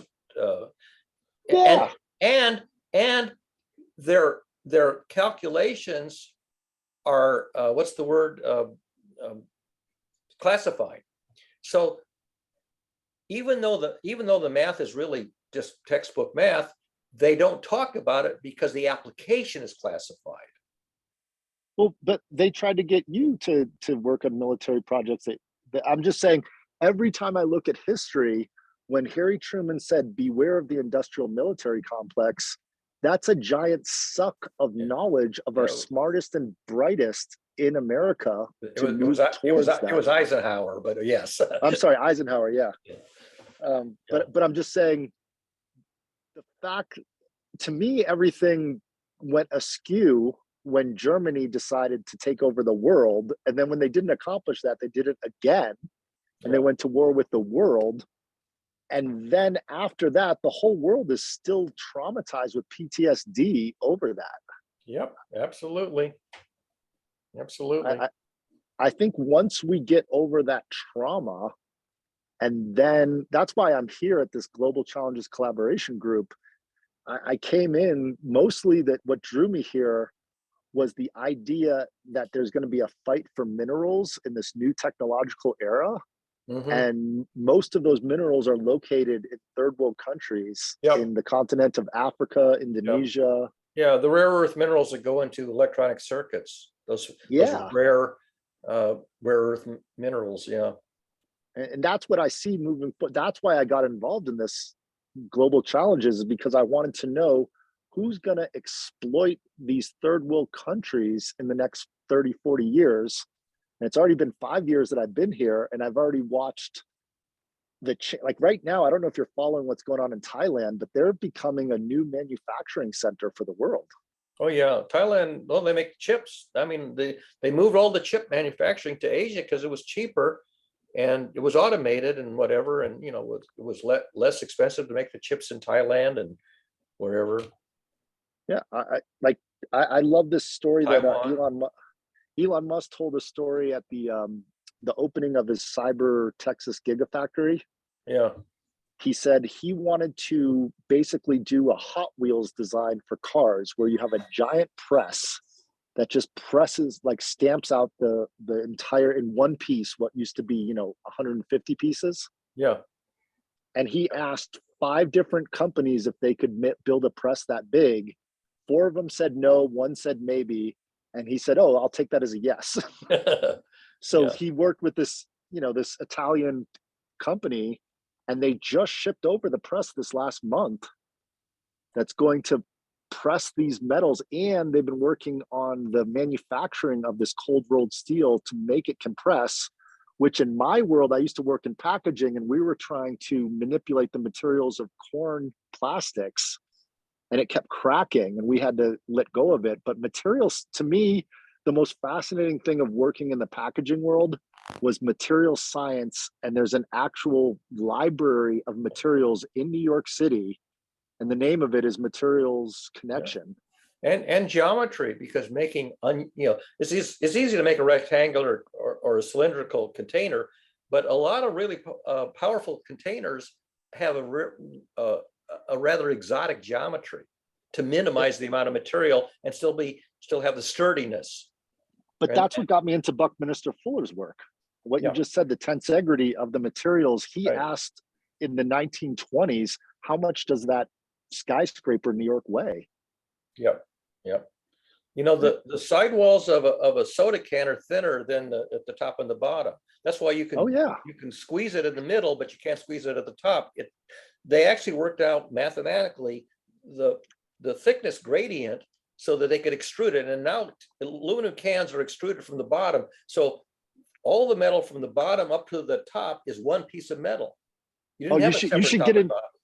If you ever get into thermoforming, the plastics, it's a fascinating Oh, yeah, science of how thin the walls are at different areas. And stress analysis and all that stuff. Yep. The amount of mathematics that goes into that is mind blowing. But the thing is, people will buy these containers, you know, that however they're made, and they don't realize, you know, what went into the design of a container that minimizes the material and minimizes the amount of energy to manufacture the material and give it all the qualities you want and durability. All that stuff is very, very arcane and technical and complex. This microphone, you know, this is not just you know, to the beauty. The sound is designed to go down, and so it's highly directional. Yep. This tube is intentional so that it's highly directional. So if I turn that microphone away, you don't hear me as much as if I turn it towards my mouth. Yeah, I did I mean, I was working in music, so you don't have to tell me about the science of microphones is absolutely fascinating, because when you work in music studios, I say, why are we using a $250,000 microphone? Right. And then I listened to the song that was created on that $250,000 microphone with another $150,000 tube amp. Right. And you listen to that versus one with a different one, and you know by your ear, you can hear the richness of the sound. You don't do music over the telephone. The telephone is 3,300 hertz tops. Yep. Okay. AM radio is 5,000 hertz tops. Okay for talk or for pop music, but you can't do symphony music over it. FM radio was designed for 15 kilohertz. Well, CDs were designed for 22 kilohertz tops. Well, this is okay. So you have the old phone. I just got the new iPhone. I took a picture on it and I just looked at it with a really good screen. And the amount of quality of richness of photons that I'm capturing in the way that it's layered and the way it's processed through the software, I am in awe of it. And this is a phone that came out a year and a half. This is an iPhone 13 with LiDAR, 3 camera sensors, and very intelligent processing software. And probably electronic zoom. Yep. See on this webcam, there's no zoom function. Now, in principle, you could run it through an app that would take a rectangle and zoom it up, but I would lose resolution. So if you want electronic zoom, you want like 4K, so that when you pick this little piece of it and zoom that up to full size, you don't get, you know, square pixels. So, you know, so electronic zoom requires a lot of information processing. It requires a high resolution display, and also requires some kind of a joystick, you know, to control the pan. So I would love to have a webcam that does pan and zoom and without loss of resolution. Yeah, I know. And they're very expensive, but they have those. But then there's another algorithm presented on top of it to upcycle the resolution through algorithms of, they call it machine learning. And you need a very fast machine with very fast data, image processing. But here's what's crazy. I have one of those in my hand right now. Like the tech, I'm sorry, I just can't believe that people don't understand the technology that's in their hands. They don't. You know, there's a group called Toastmasters who used to meet in person at the community center, and then they went. I told you I belong to them. Right. And now we're doing hybrid meetings where half of the people are coming to the physical room and half the people are still on Zoom. And so I brought in a webcam just for the audience view, you know, just for the participant view. And the thing is that the guy says, well, why can't you just zoom in on whoever's talking? And I say, because I don't have the Zoom function on this 10-year-old webcam. Okay. And I don't have the hardware that can do the digital processing in any event. They want TV studio quality production with, you know, $200 devices and one person running the whole show. I say, if you want studio quality TV, you got to go to a TV studio. You don't get studio quality TV with a laptop and an $80 webcam. And the other Yeah, but thing is, they don't know. They're not media people. well, that's the They're thing. talkers. For example, the guy who's running the meeting has his laptop, and that's called the podium position. And so we have a microphone that feeds into his. Now, I also have a room view webcam that's silent. That's just, just so you can see the audience.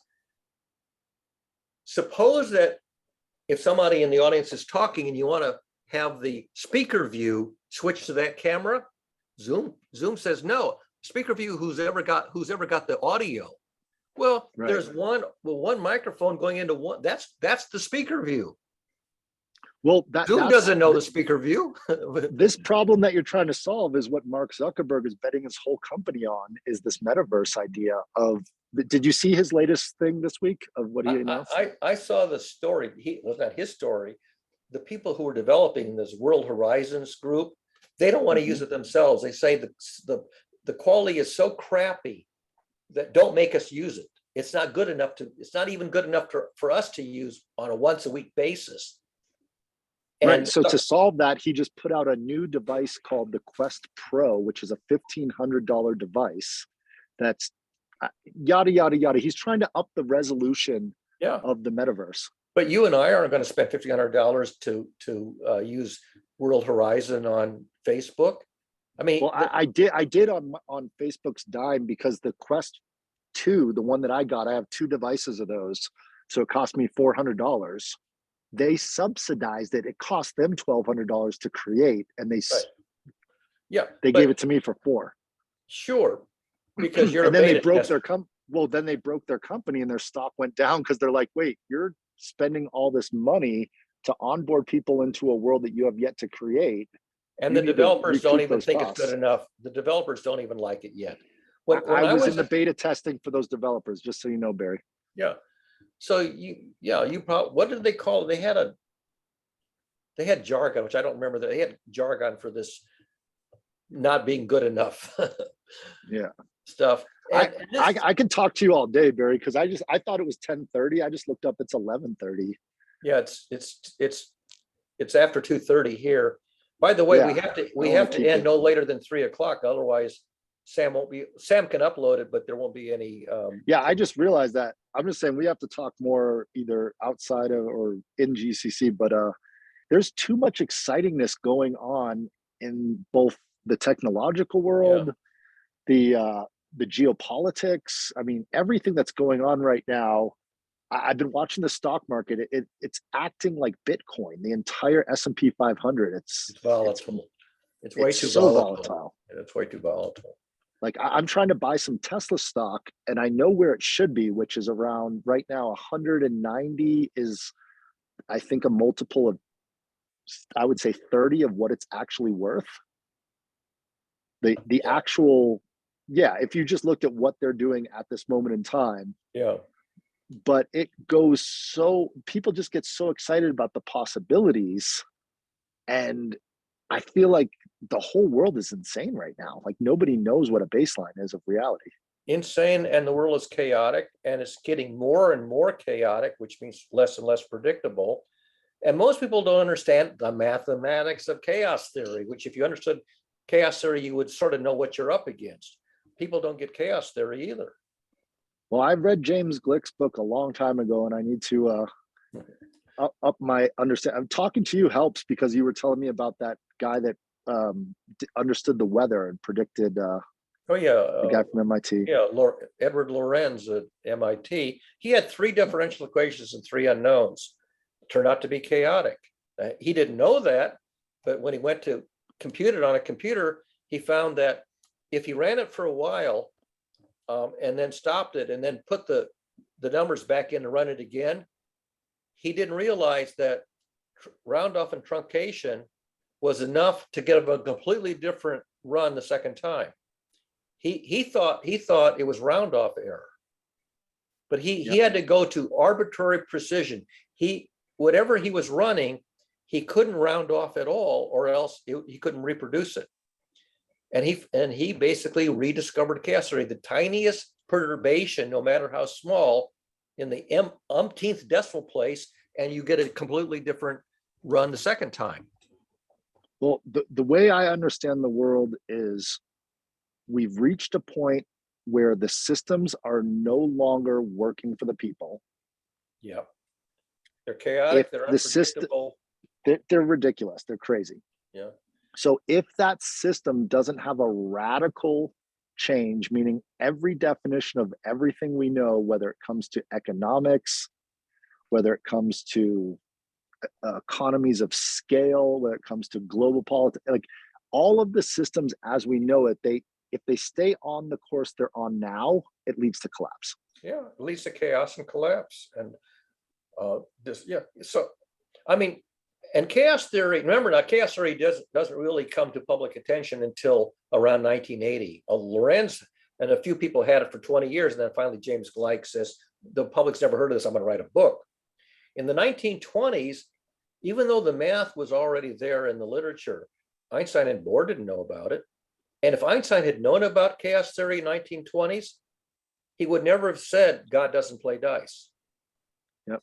That comment would only be made by somebody who doesn't know about chaos theory. I agree. And I'm watching this new field of mathematics with transformers in the machine learning world. And what they're learning from reading these new papers coming out is that when you take out a certain amount of noise in the system and you think you're making clean mathematics, clean algorithms, you're doing a disservice Right. to the machine learning. Right. You have to need put in a more. little bit of, you have to put in a little bit of noise to get a stable result. The Well, little that's what bit they're of learning. You have noise, to put a lot of noise in there. well, so you have to put enough in so that you don't get chaotic results. You want to get close to the statistical mean behavior, and by putting in a little noise, you make sure that you don't end up in one of these chaotic regimes where you get some random thing that's a million miles away. You want to get, But that's what they're you wanna- doing right now. That's what they're doing. They're doing things that are a million miles. They don't even know how the hell it's doing it. yeah, well, almost surely it's mathematical chaos. And that's what nonlinear functions give you, is they give you mathematical chaos. That's why people like Lorenz and Mitchell Feigenbaum and Mandelbrot, these guys all worked out this observation, how the tiniest perturbation, no matter how small, would give you completely different outcomes. After a certain amount of time, they would diverge and then just go chaotic. That was a huge discovery in the second half of the 20th century. That was huge. Well, here's where I'm excited, Barry. The Internet of Things was the big popular, what's going on in 2012.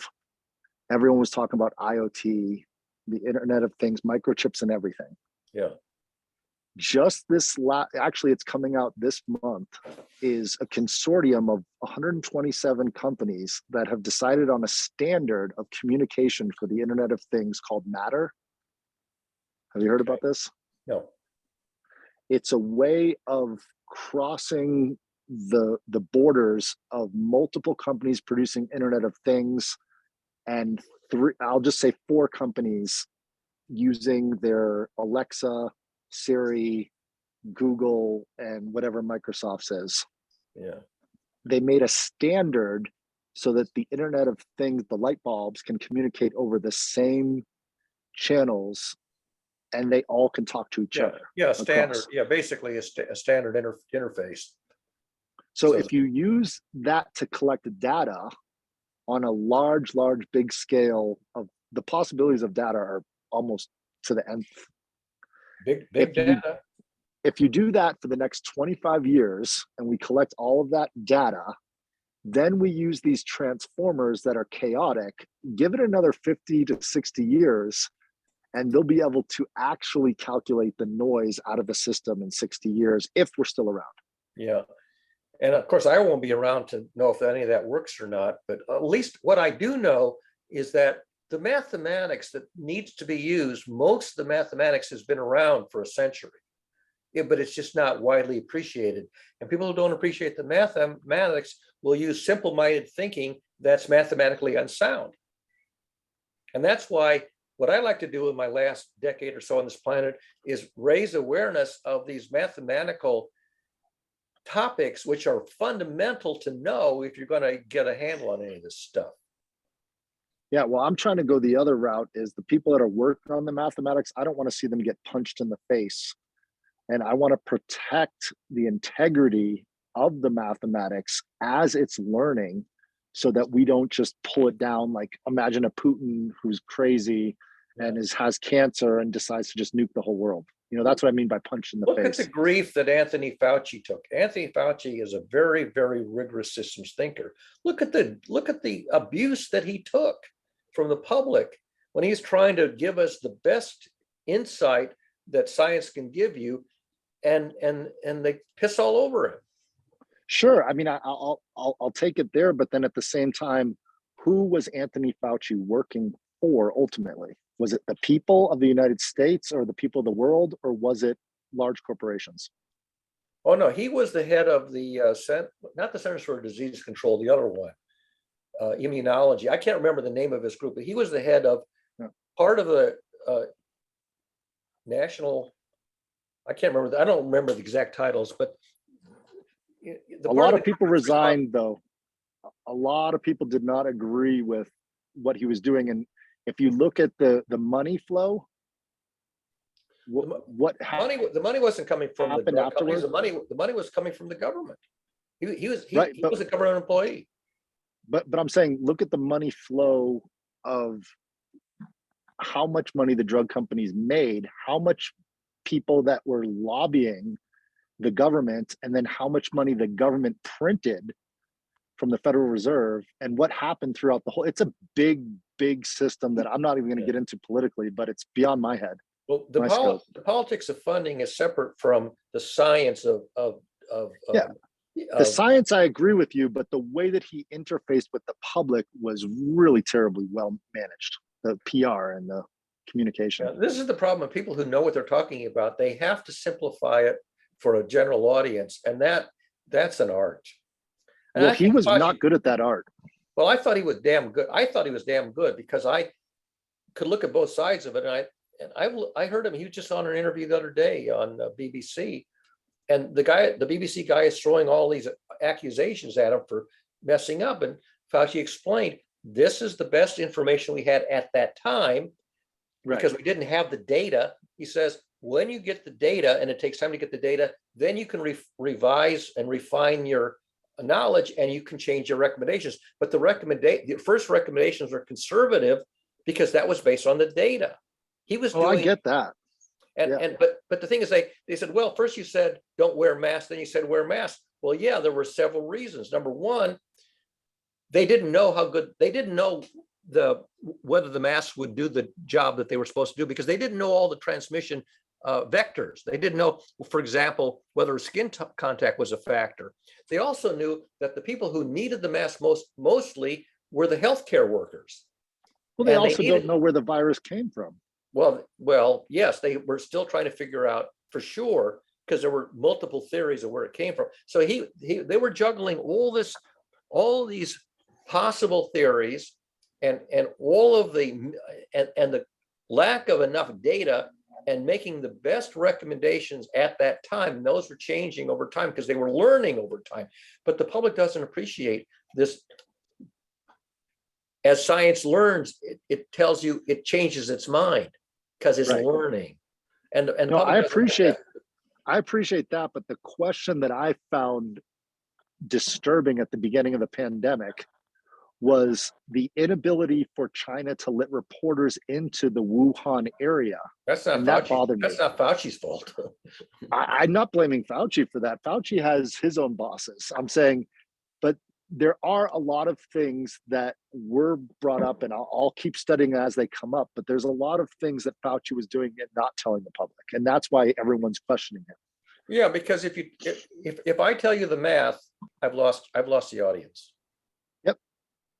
I have to translate to a narrative that's succinct, that's understandable by the public, and is an oversimplification of the whole story because the whole story is complicated. Very complicated, extremely complicated. Some of the heads of his departments that he was involved in had political problems and had to leave. And there's Well, complicated politics between. What do you do when the president says? The problem, What do you do when the president says inject well, what do you do when the Clorox? president changes every 4 years? Yeah, well, he was in there over, I think, four The different. president is different in many administrations. Yeah. But they didn't During AIDS in the they didn't 80s. interfere with the technical work the way Trump did. So Put it this way, anyway, I don't think politics and science go together. Oh, I no, think, they're and I think polar you would agree opposites. that they're polar opposites. they don't belong together. You can't be a scientist and a politician. You're playing both sides of the street, and science has to suffer. That's through what I the thought politics. Fauci was doing. You have to suffer through the politics. And he was a trooper. He suffered through the politics. He did the best he could given the politics, which he has no control over. And politics, by the way, is a disease. I think he did the best he could. Politics is a disease. But the people who study diseases, even though they know politics is a disease, what are you going to do? Diagnose the politicians as diseased? I mean, it's impossible. Yeah, How do I you would like correct that. the disease of politics? You let the people actually. Democracy is yet to be had in this country. We're a republic, and we have yet to be a democracy. Well, we're an oligarchy. So, anyway, it's 10 minutes to 3, and I don't want to run this past the time where Yeah, let me let you go. Sam will have to edit it and chop it so he can upload it. Yep, let's do that. And then thank you for the fixed point, and let's learn together, because I think there's a lot of understanding, and we're about, I would say, 30 years from a real breakthrough. Yeah, it'd be nice to live long enough to see it. I don't think I'm going to live long enough to see the breakthrough that I can dream of. Well, you've seen quite a bit of breakthroughs in your time. You saw protein folding breakthroughs this last couple of years. Oh yeah, I've lived through some amazing. Detecting gravity waves, all kinds of things we've detected dark matter and dark energy, which nobody had a clue about. We just launched the JWST. Yeah, exactly. I actually got up. That's huge. That took 20 years. Why aren't those people running the planet? The people who designed that thing. Okay, do you watch the YouTube channel Smarter Every Day? I've watched some of the episodes, but I don't watch it every day. No. Take a look at the last few videos, but his dad was working for 30 years on JWST. Yeah, I'll have to. And he's from Huntsville, Alabama. I'll have to go look for that.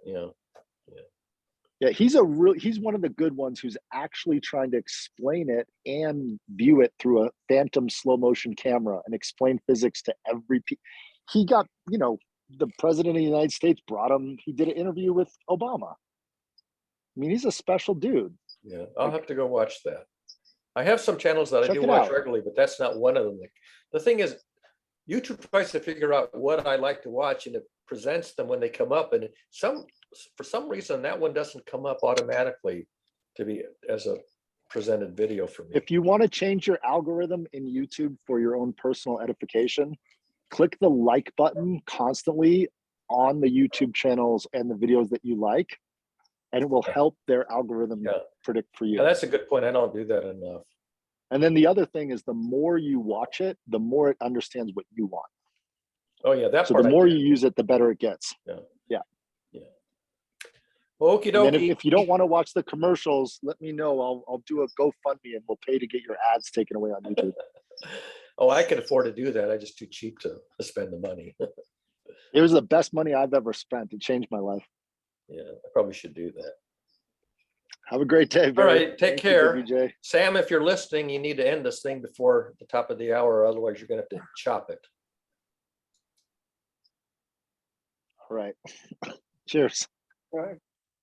Cheers, Jerry. Cheers. Bye-bye. Cheers, Dick VJ. Bye. Bye-bye.